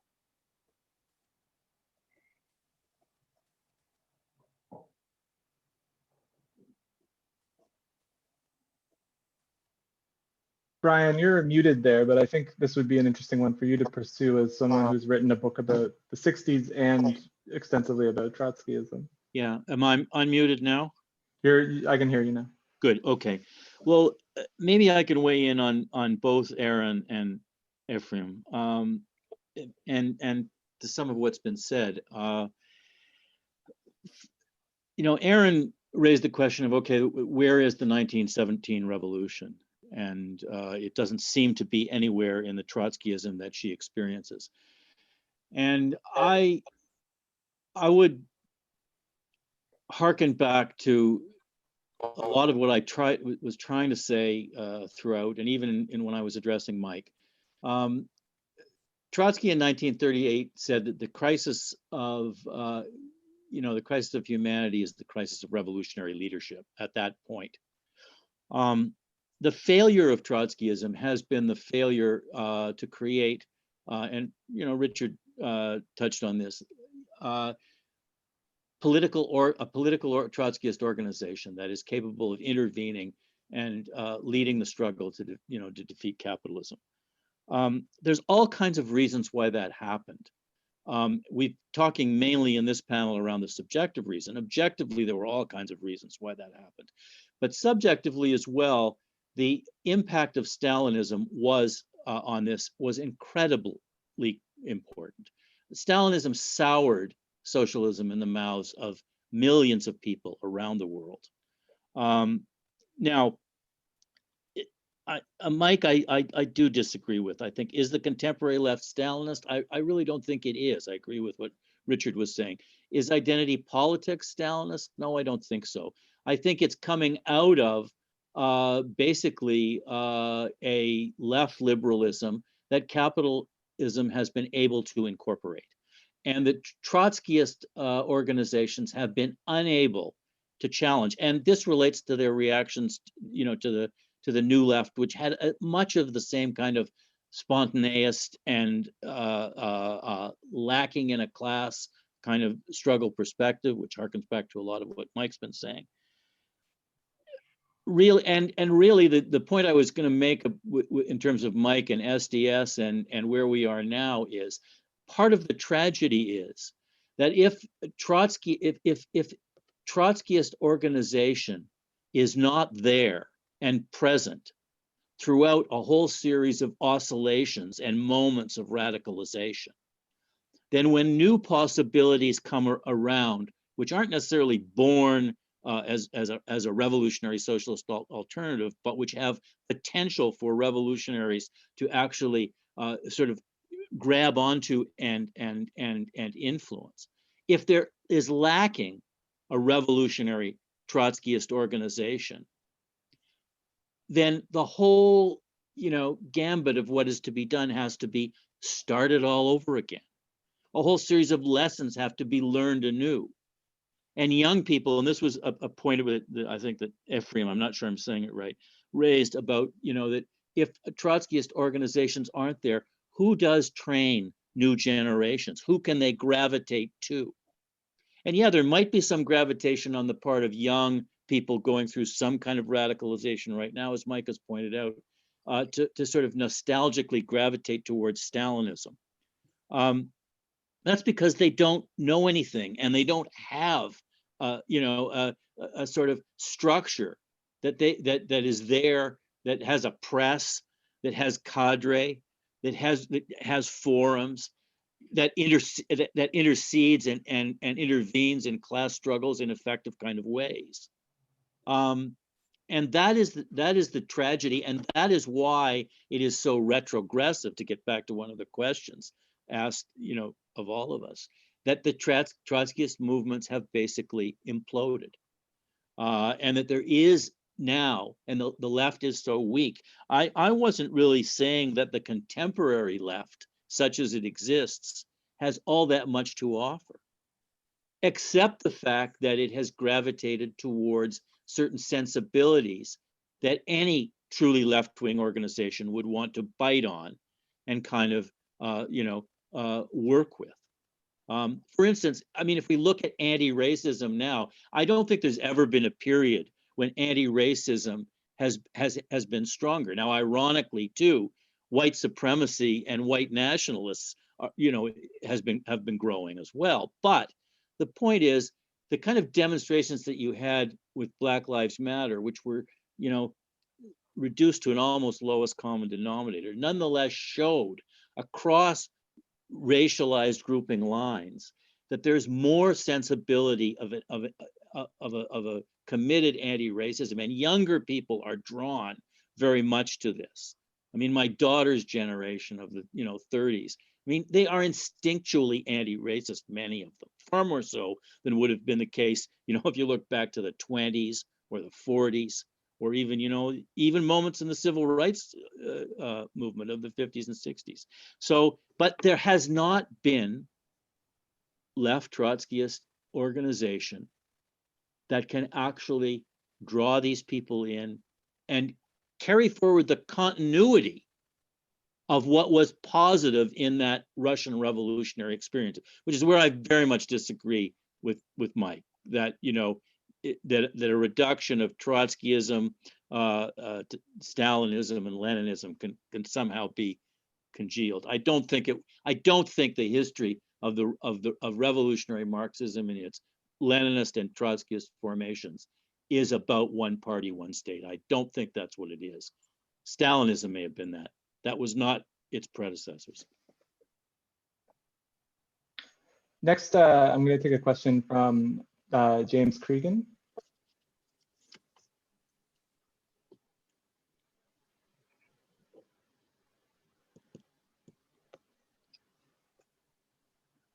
Can you unmute yourself there, James?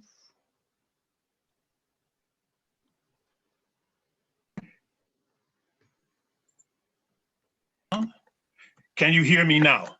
Yes. Can you hear me now? Yes, I'd like to address myself primarily to Bryan Palmer's opening remarks.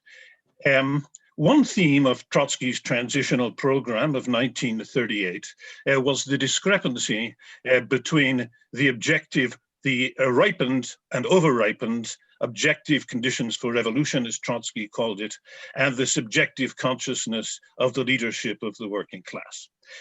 Trotsky said that capitalism had exhausted all of its possibilities of reform, and that the working class had given proof many times over of its desire for communism and its ability to fight for communism, but that it was saddled with a reformist leadership that was not equal to the objective tasks facing the working class at that time. Now, what I read into Bryan Palmer's remarks is kind of an attempt to apply that template to the situation that we face today, especially in the United States and the West. I would like to suggest, because he says, for instance, that the consciousness of the people is more left-wing than it has ever been, but what it lacks is some kind of consolidated Trotskyist leadership. And I would like to suggest that template simply doesn't work for our time. Because the discrepancy between objective and subjective conditions, and I think this is the possibility that Bryan and others should consider, lies in the objective situation. But Trotsky's ideas in 1938 in the transitional program were very plausible. They were not plausible in the post-war period, which experienced the greatest expansion of capitalism in its history, and thereby the integration to an unprecedented extent of key sections of the working class, not all of the working class, but key sections of it, into the capitalist order. And took the edge off their militancy to the extent that they were no longer interested in revolutionary ideas. So Bryan laments the failure of Trotskyist groups to cohere and to consolidate and build a program that is build organizations that are capable of winning the working class to a revolutionary program. Well, has he ever thought, has it ever occurred to him that this might be tied to the objective situation?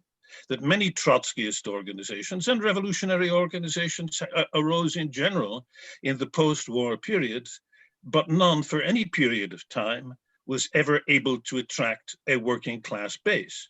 Is this because of subjective errors they made? I don't think that it makes too much sense to say so, when they tried many strategies and tactics, but all of them failed.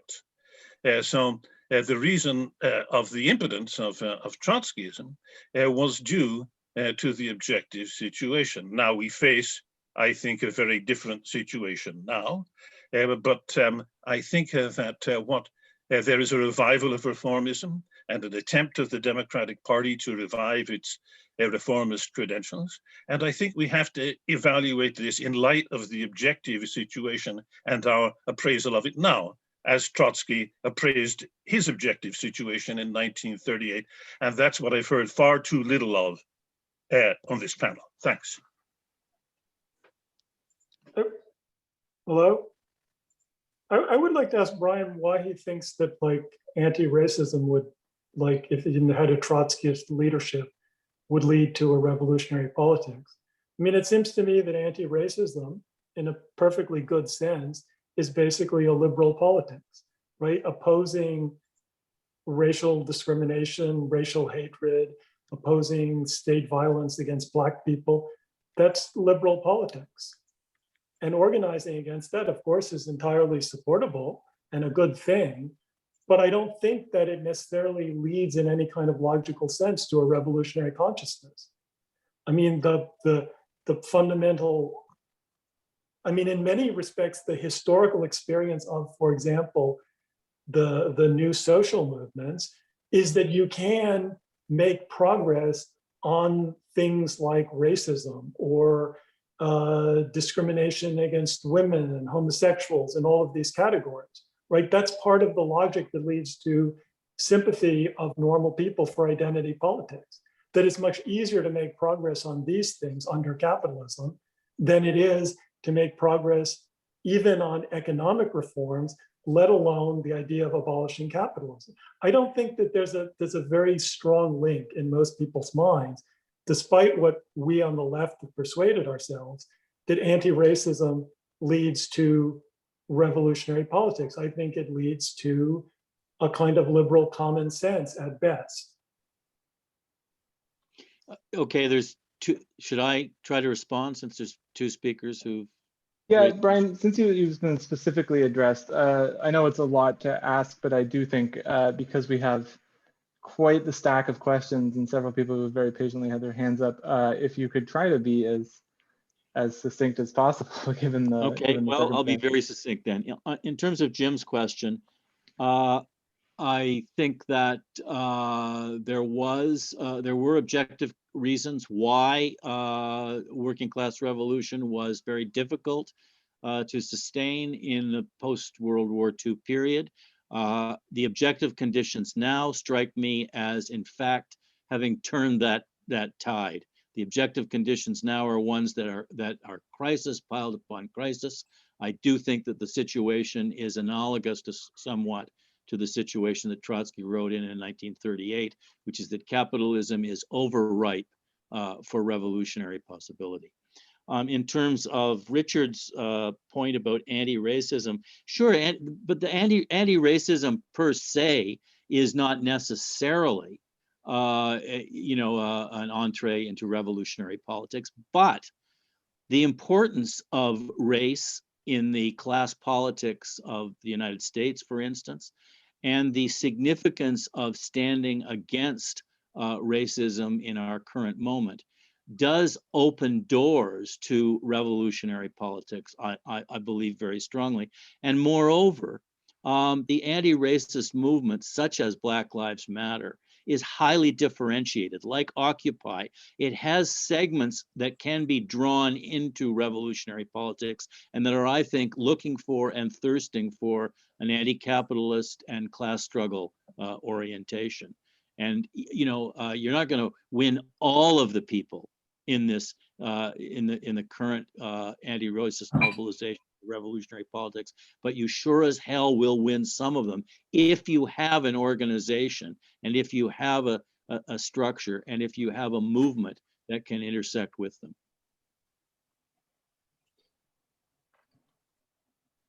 I'm going to take a question from Pamela Nogales. Hello, can you hear me? Yes. Cool. So Mcnair pointed at the anti-platform censorial liberalism of the DSA, what Palmer earlier identified as the sectarianism of the anti-sectarians, which doesn't sound very liberal to me, by the way. So does this mean that the DSA is a Stalinist organization? Why or why not? So Richard calls them democratic liberal, but then he says that the DSA splits the difference between the ISO and the Harringtonians. So what kind of liberal democratic orientation is that? What do you mean by liberal, Richard? I find that to be kind of its own kind of jargon. Second question, Mcnair said that we need Trotskyist organizations to critique Stalinism, so it cannot be dead. Okay, but they haven't succeeded at doing so. They liquidated itself into the DSA, so they failed in practice. So maybe the sects were not capable of fighting off the legacy of Stalinism. Maybe they were inadequate to the historical task. So I guess the question is, what would be adequate to the task? That's it. I don't think that authoritarian attitudes and censoriousness are equivalent to Stalinism.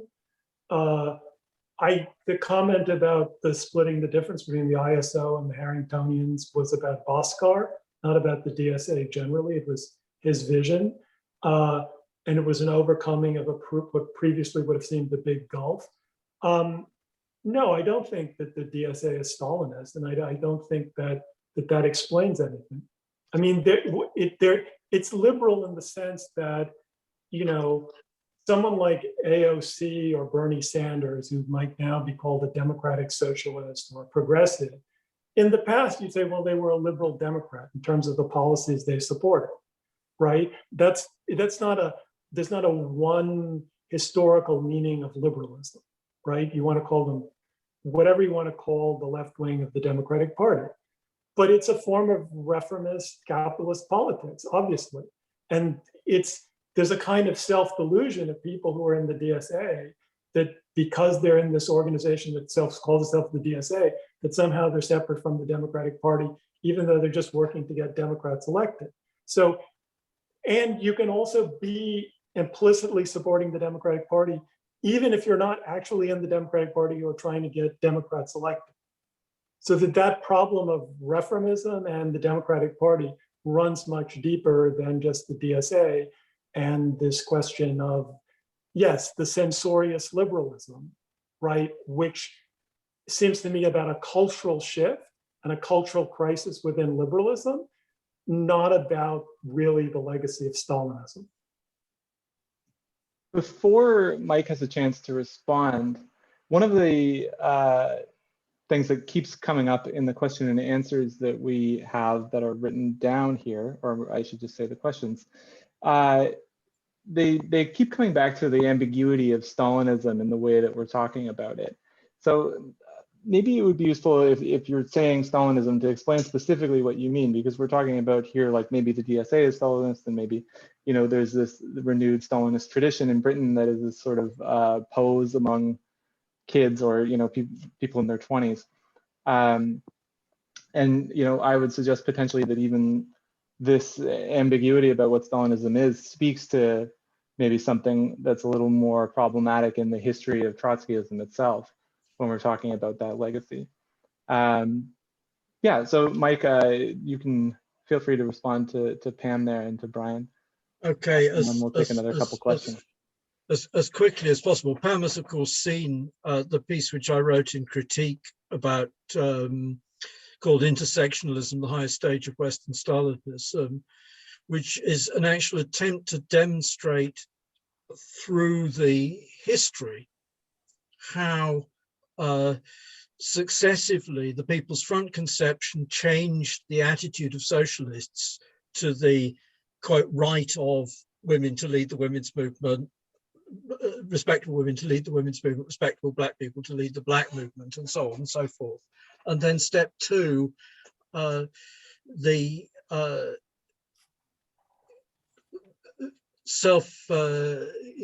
criticism and self-criticism from Maoism and speaking bitterness and James Hinton's Fan Shen becomes a creation of violent sectarianism in the women's and black movements and lesbian gay movements in the 1970s, and it's that which has passed through, taken the long march through the institutions and appeared as an academic phenomenon and as a political phenomenon among the youth.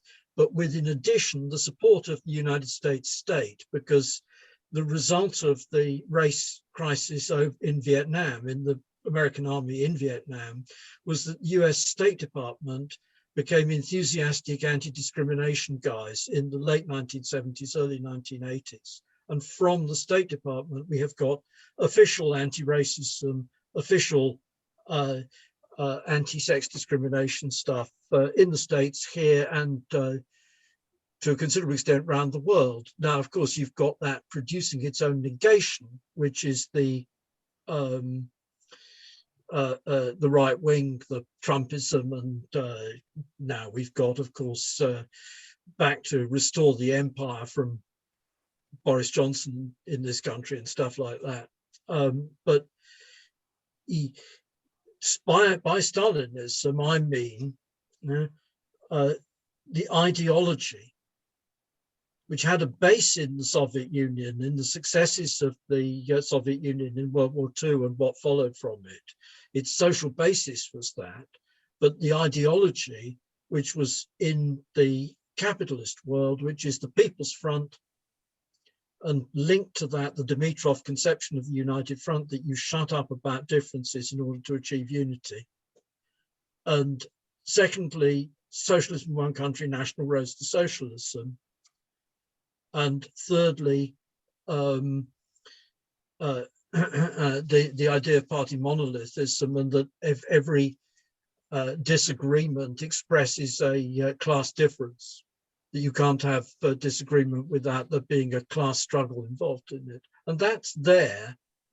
It's party monolithism mutated and fed through this stuff.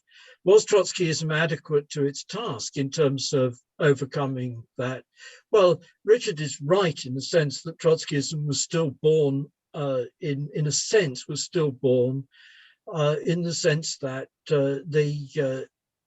Trotskyism broke up into three different pieces in 1940-42, three different into different ideological trends, and then there was a whole new wave of capitulators after the Second World War and into the early 1950s, of people who went back to Stalinism because of the victories of Stalinism, and so on. So that, yes, and part of that is indeed the point that that Richard has made, and that Jim Cregan made, that Trotsky mistook the death agony of the British Empire for the death agony of capitalism. And once the British Empire was gone and its malign influence, there could be a big forward growth of capitalism. What's interesting is how quickly the United States, we're now, as it were, in the 1850s of the United States, how quickly the United States has fallen into decline relative to Britain falling into relative decline. And then we aren't in a death agony yet, but we're in a shit getting worse. May I say something? I just want to say, and I want to keep it as brief as I can, but without getting into it, the insight of the death agony of capitalism can only be, I think, made sense of if we make a distinction between the epic of decline and periods within that epic.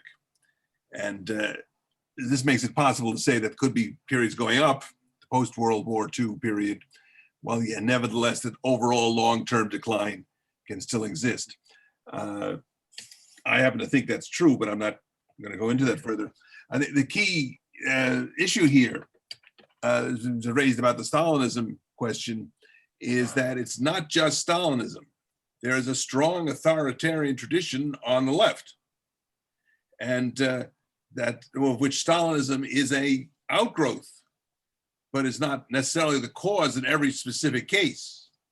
And we see this both, in fact, if you think about Marxism, how the first wave of Marxism under influenced directly by Marx and Engels ends up in social democracy, supporting their imperialist governments. And then the second wave of Marxism ends up in Stalinism, totalitarianism.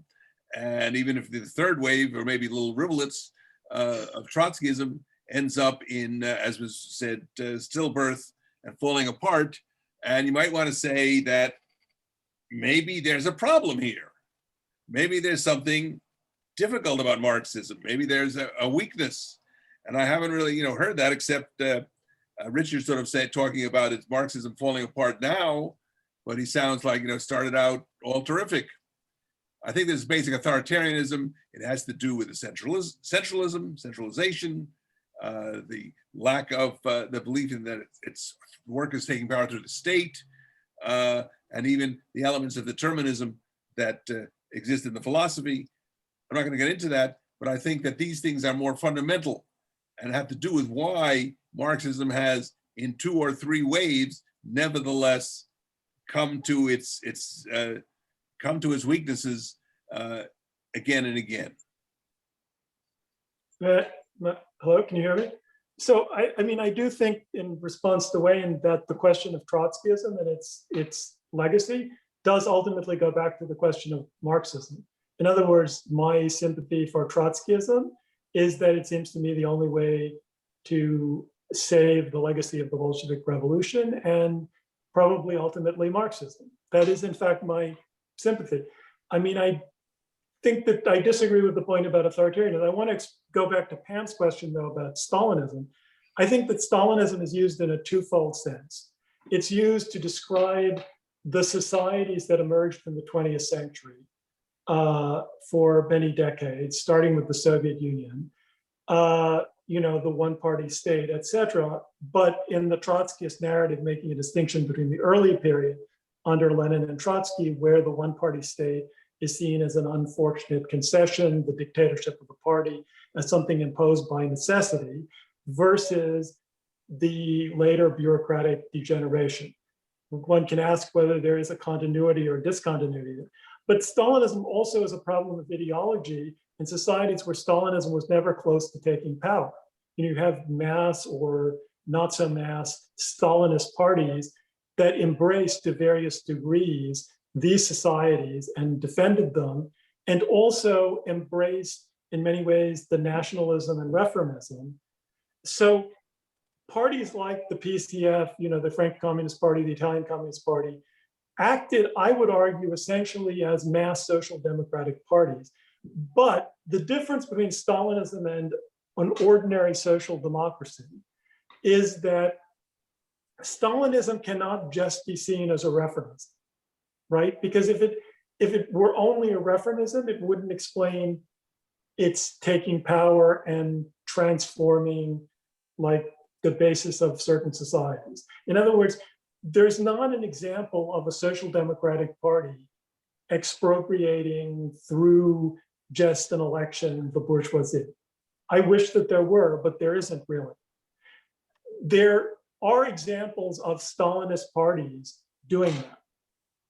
Many under circumstances, often in the third world, through guerrilla warfare, through the might of the Red Army, overcoming them through many undemocratic means. It's also a fact which people who embrace the Bolshevik Revolution to some degree or defend it have to take into account, that the Soviet Union under Lenin and Trotsky fell below the standards of basic bourgeois democratic standards.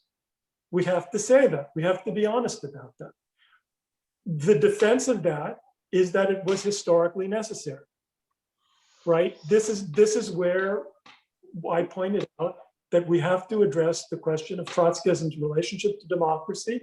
We have to talk about like the fact that Trotskyism was not always on the side of political democracy as Leninism was, right? In a classical liberal sense. And we have to ask what that means. Because one of the fundamental tragedies of the 20th century is the deremption between a political tradition of political democracy, and this goes back to the question of the Cold War, and a planned economy, a non-capitalist economy.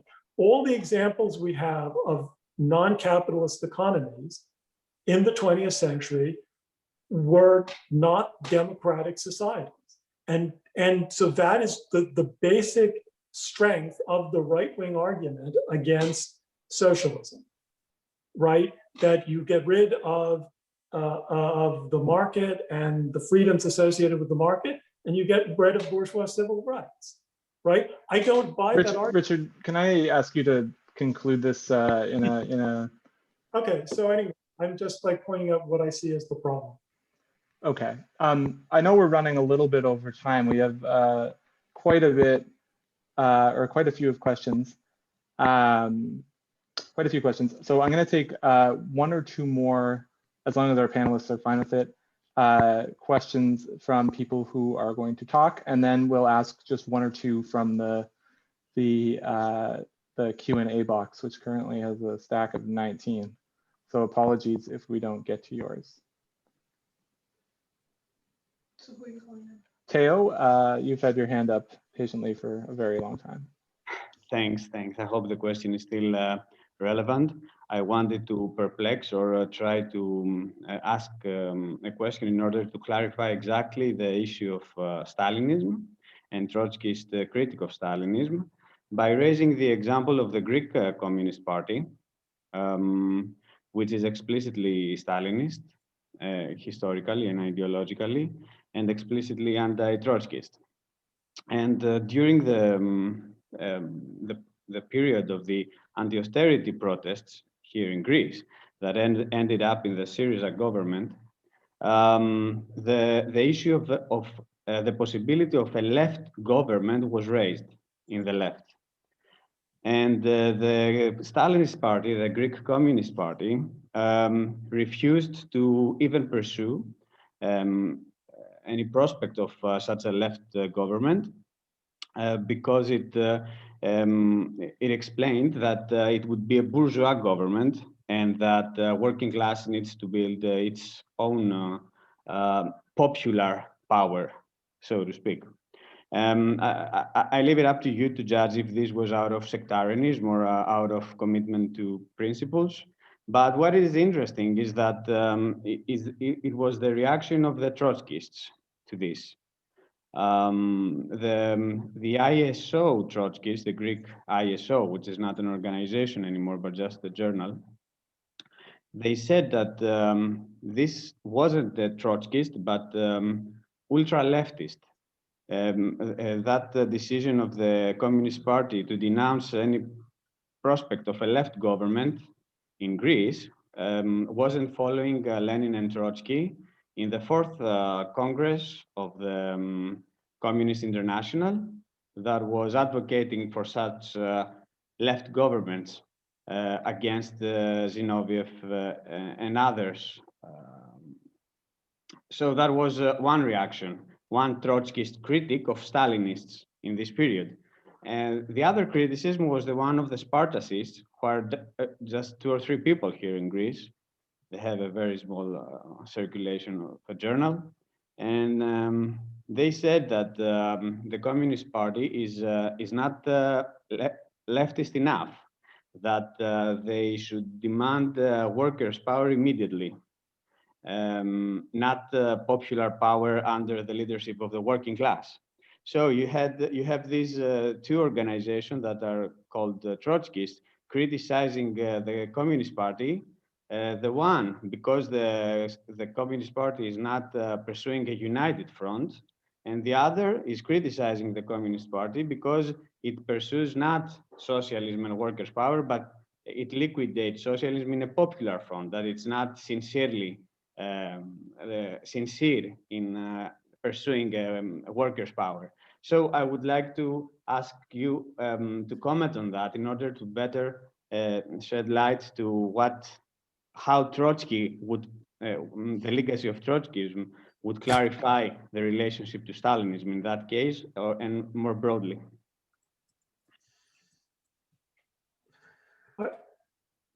My sense would be that in that case that the Stalinists are probably to the left of most of the so-called Trotskyists, but they are also probably perhaps being sectarian.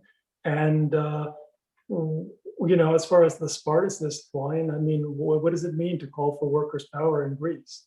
It's a slogan. I mean, it's sort of like, well, what's the reality of that concretely? You either participate in some kind of left unity project or you don't.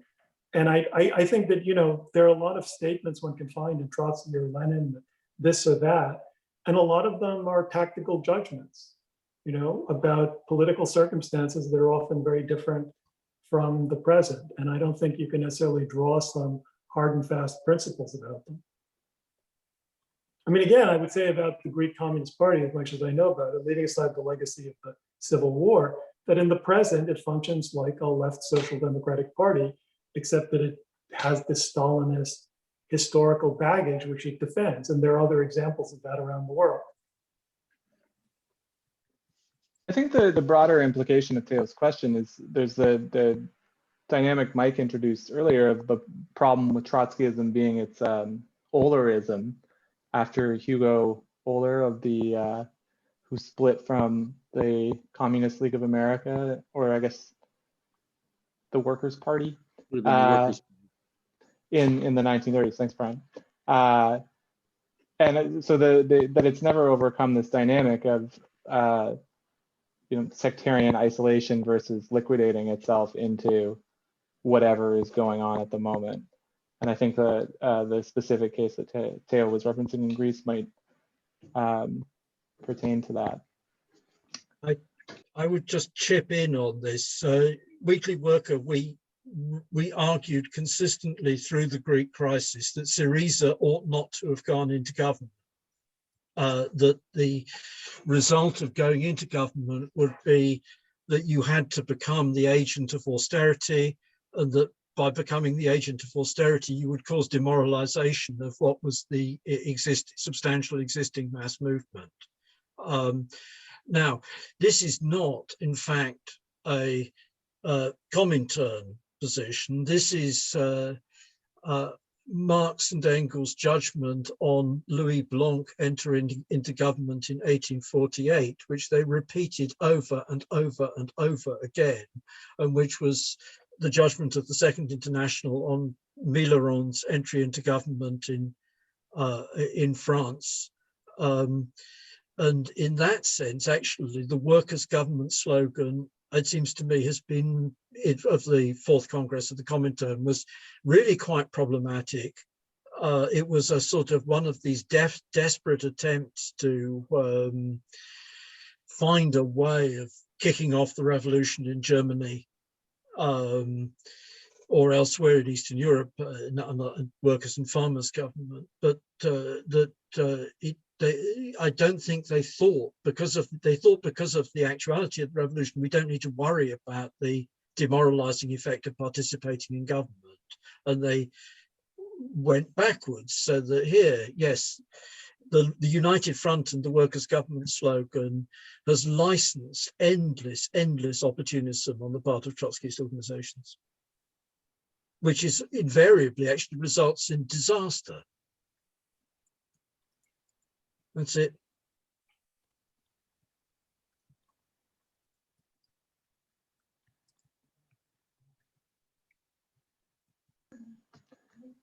Kevin, you can ask your question now. Hi, can you hear me? Yep. Okay, first of all, thanks to all the panelists for what has been a very lively discussion. So Wang, Mike, and Richard, so all three of you guys have been at some point in your lives members of Trotskyist organizations, right? Wang in the sort of IS and the Revolutionary Socialist League. Mike, I'm actually not sure. I think you were in a Mandalite organization, but I'm not like completely sure, and Richard in the Spartacist League. And so something real happened in history which falsified Trotskyism, or at least some key components of them, such that you would quit these organizations and go in different directions. For instance, anarchism with Wang, Kautskyism and CPGB with Mike, and Richard to platypus. And so the question is, what would it take if what would it take in history for that moment when you guys were Trotskyists, so to speak, to become true again? What would it mean for Trotskyism to become true again? What would have to happen historically? And so, Bryan, you are the only person out of the four, to the best of my knowledge, who has remained an orthodox Trotskyist. And so I'll flip that question for those three to you. What would it take historically right now to, or in the future, to falsify Trotskyism?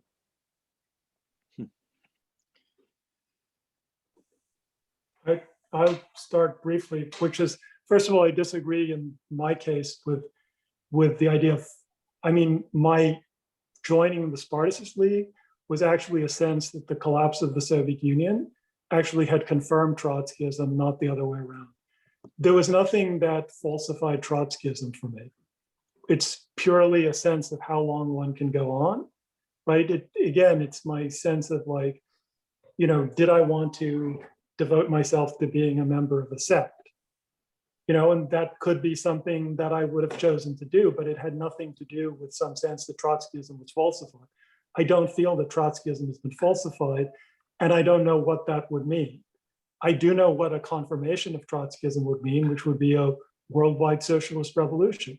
And if I saw, you know, any sense that Trotskyism was reviving or revolutionary political party, I would be very enthusiastic. So I don't think it's a question of sensing that something had been falsified.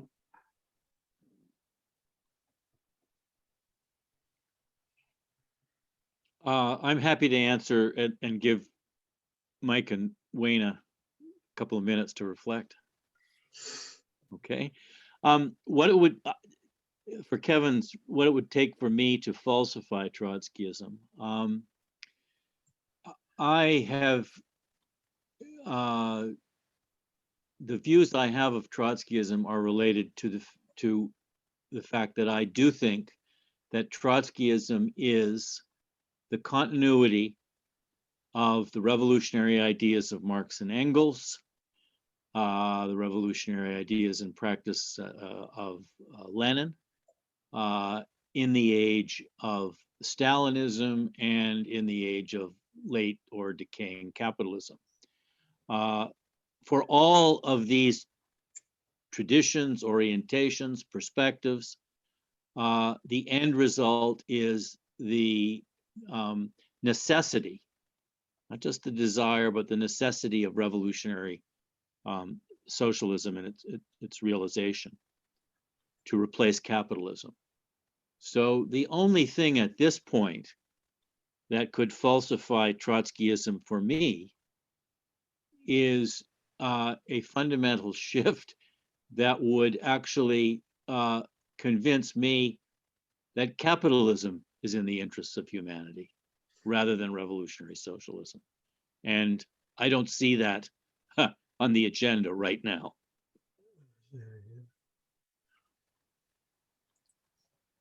Well, I agree with that analysis at the end.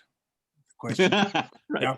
capitalism is has to be replaced by an international revolution of the workers and all their allies among all the oppressed, and that it is a matter of necessity, at least a probability. And I do not think it's a matter of inevitability, as many people interpret Marx as saying, and I believe Marx was rather ambivalent on this at that point. But on that point, I agree. My disagreement has to do with, well, when I was in the Revolutionary Socialist League, we had a method in a sense of saying, giving Trotsky the benefit of the doubt. Whenever you saw something authoritarian in what he wrote, his extreme defense of the Soviet Union's dictatorship, for example. It's not true, by the way, that Lenin and Trotsky recognized that they were under pressure, objective pressures, which forced them to make compromises with democracy. No. They never said that at the time. Later on, Trotsky has developed this as an excuse, but at the time they justified the one-party state as something that was necessary and useful and should continue, and expected as a model for other countries around the world. So references to how it was some of the objective factors, well, there may have been objective factors, but they also accepted it. And same thing, giving Lenin objective benefit of the doubt, and Marx the benefit of the doubt, even though I continue to believe there are positive aspects of all of them. I've been criticized for that by fellow anarchists. I wrote a book on anarchists' analysis of use of Marxist critique of political economy. But I think that for things to change would have to be, well, the history would have to change. Things would be different. I mean, this is a man, after all, went to his death, believing that the Soviet Union remained a worker state, even though the workers had no control over the state because it had nationalized property. Similarly, the Trotskyists in the Soviet Union went to their deaths believing that the one-party state was necessary. Trotsky didn't drop that until some time later. So the authoritarianism of Trotskyism is not something that would be easy to disprove or to change my beliefs about it. I broke with Trotskyism in the wake of 1991. And I broke with Trotskyism because I was an orthodox Trotskyist of the sort who thought that it was possible to have a political revolution in the Soviet Union. I understood Stalinism in that sense as being analogous to the Cromwell regime or the Restoration in England or the Restoration in France. That is to say that it was a counter-revolution within the revolution, and that it was possible for the working class to overthrow the regime.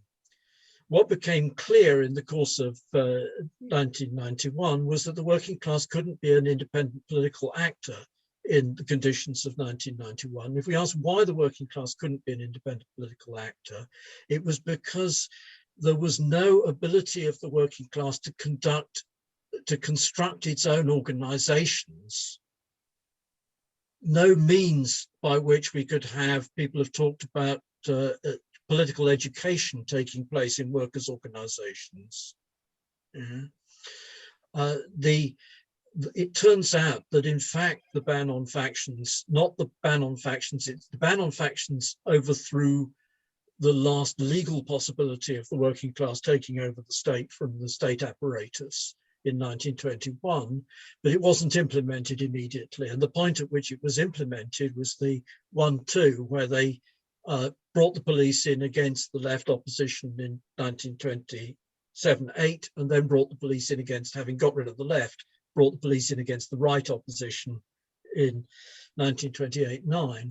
At that point, it's impossible for the working class the fact that the working class is the carrier of socialism, it's the carrier of socialism because it has to organize.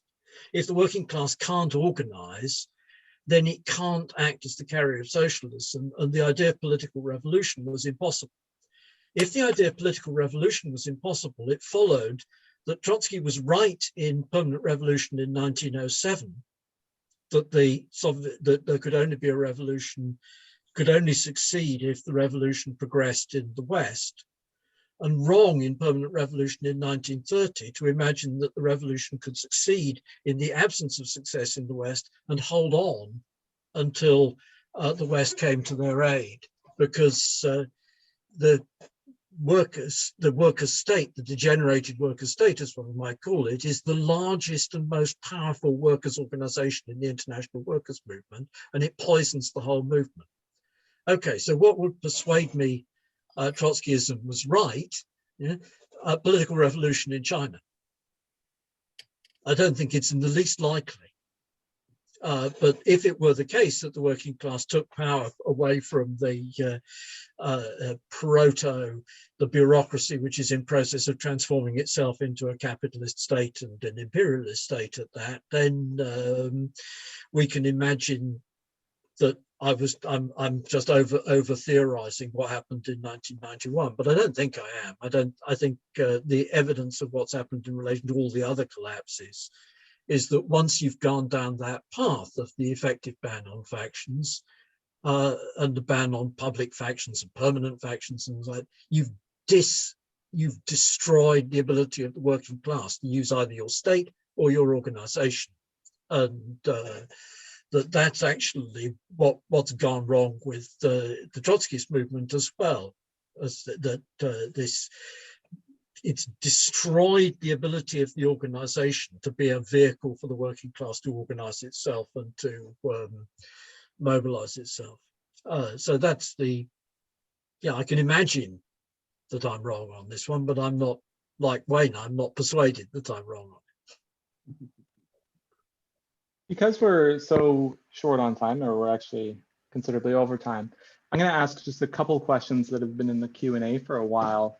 And if each panelist wants to respond to those and kind of put a little period or exclamation point on their remarks for the day, that would be excellent. So the first is from Dylan Duran, who was going to ask this verbally, but had said been having connection problems. And they said, how the panelists evaluate the theoretical and tactical errors Trotsky demonstrated during the degeneration of international communism, and whether these errors have practical, undigested implications for the movement today. Considering this panel is about Trotskyism's legacy, it should be necessary to examine precisely where Trotsky went wrong and why a different foundation, not anarchism nor social democracy, is needed today. And secondly, Chris Catrone asks, isn't there a continuity of progressive capitalist reformism between the 1930s Stalinist support for the FDR New Deal and the 1960s, 1970s New Left, and now Millennial Left, DSA, Momentum, AL, support for the Democrats from the 1980s up to now against the supposed fascist menace of the Republicans? The styles may have changed, but the substance is the same. So really the collapse of the revolutionary socialist politics of the 19th century and earliest 20th century seems to be the long-standing problem. Why has this been absent for so long? It seems that the capitalist state has successfully co-opted all discontents and opposition movements starting in the 1930s.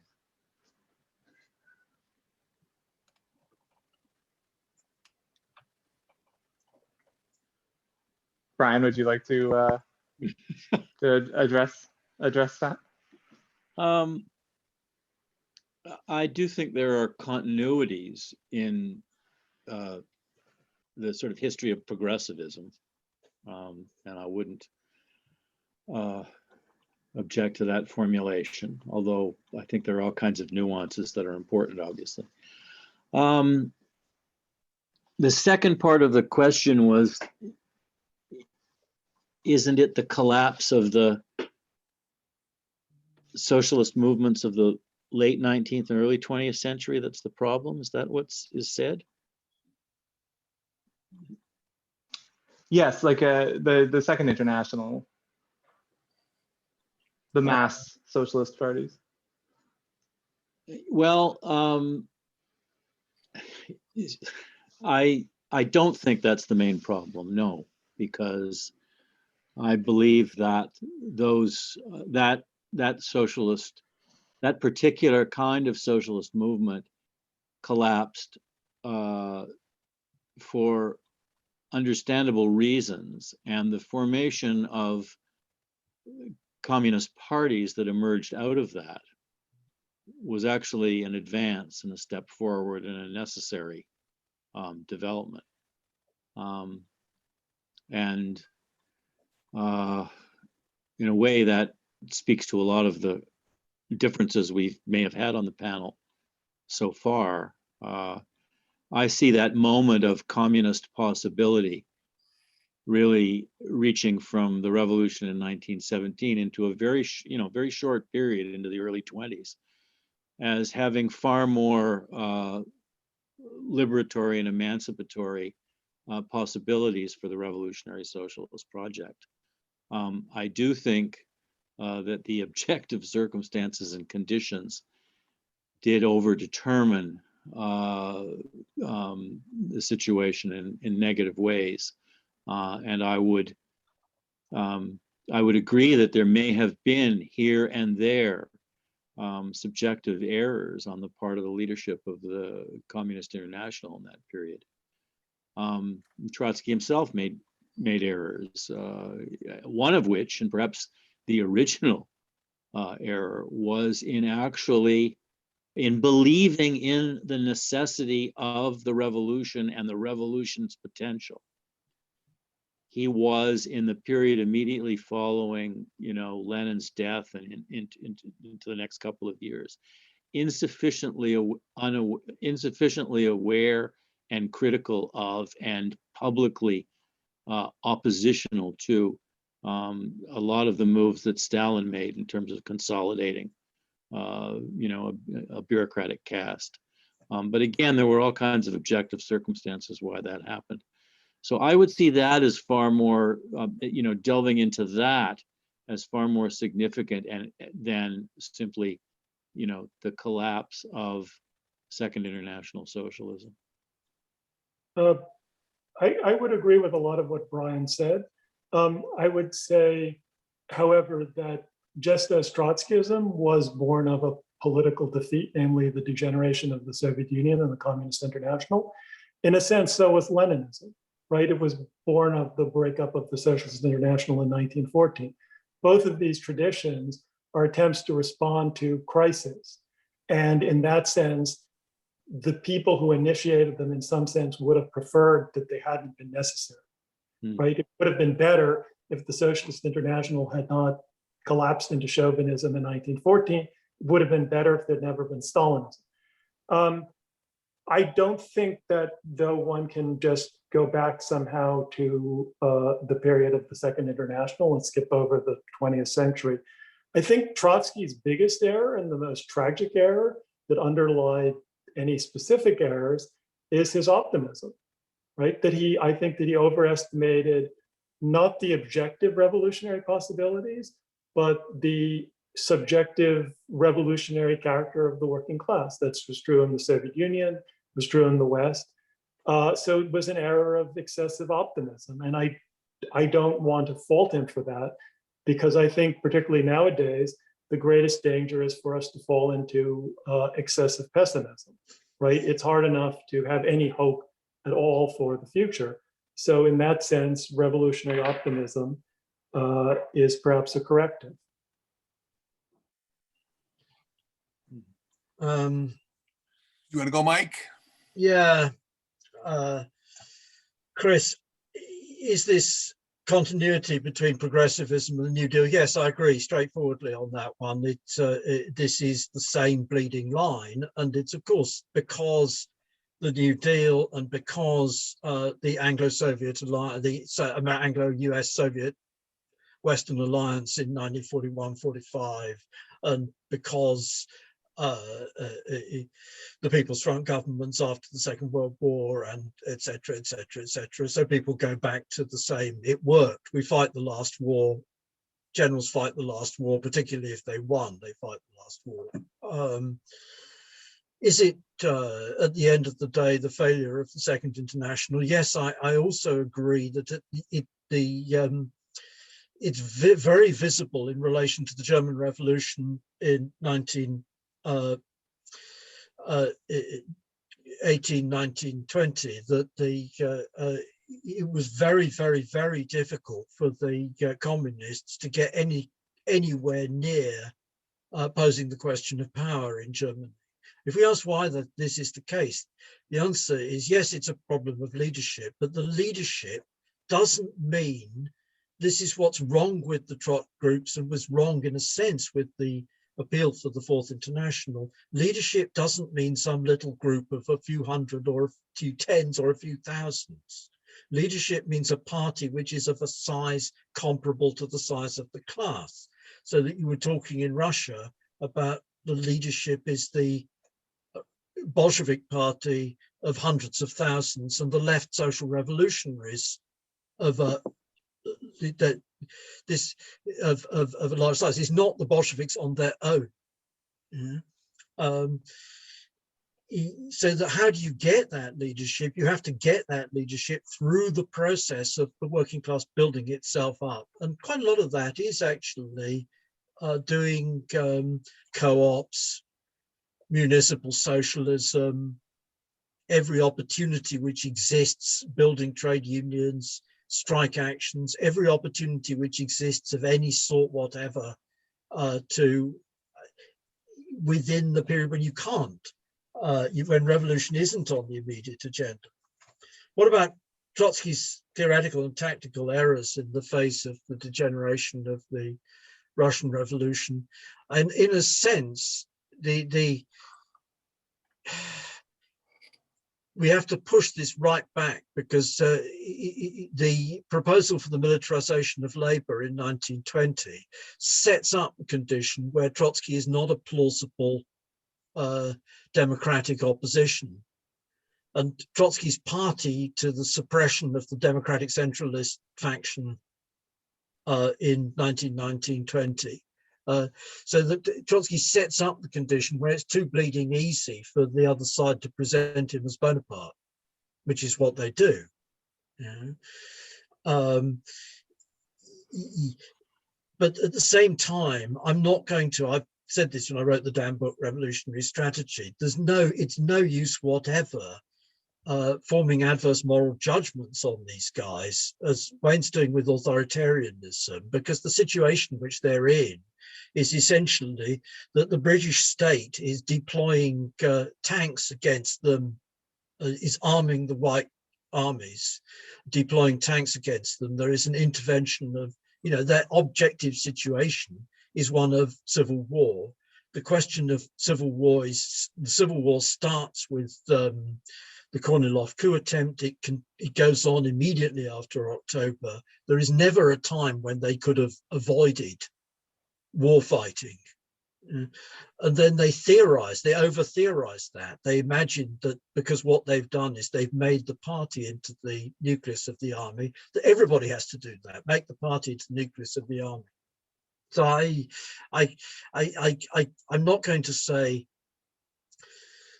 any of this was wrong, because their choice was that or what happened in Finland, which was the German army massacred not just the Bolsheviks, but most of the trade union activists and a significant proportion of the total working class, the Mannerheim movement, backed by the German army. So that they had a choice, they were forced to fight. What they did was to over-theorize it in ways which sterilized the Comintern when it was actually carried into practice. All right. First, let me say to Chris's question, did the capitalist class in one form or another co-opt the oppositions? Well, essentially, yes. Did it have to be that way? Was it inevitable? I don't know that. I don't know whether there weren't alternatives by somebody more revolutionary, more anti-authoritarian, more this or that.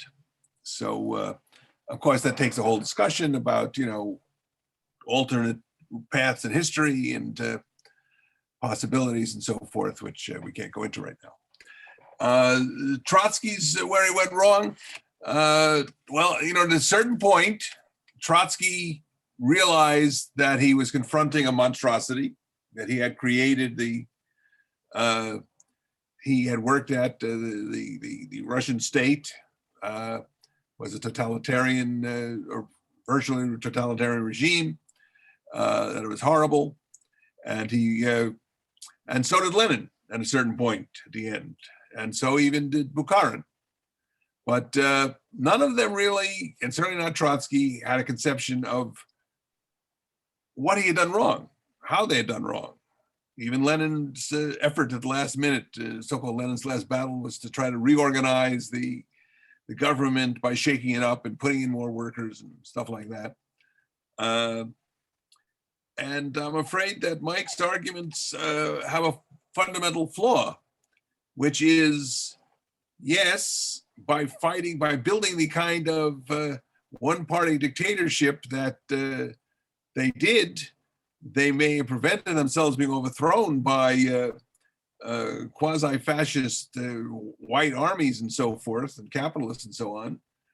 But what happened? They created the basis for Stalinist totalitarianism and the mass murder of millions of people, of workers and peasants and of communists and so forth. I mean, as a justification, I think this is really no good. Again, did it have to be this way? The assumption is this was the only alternative. That's not inevitably clear to me.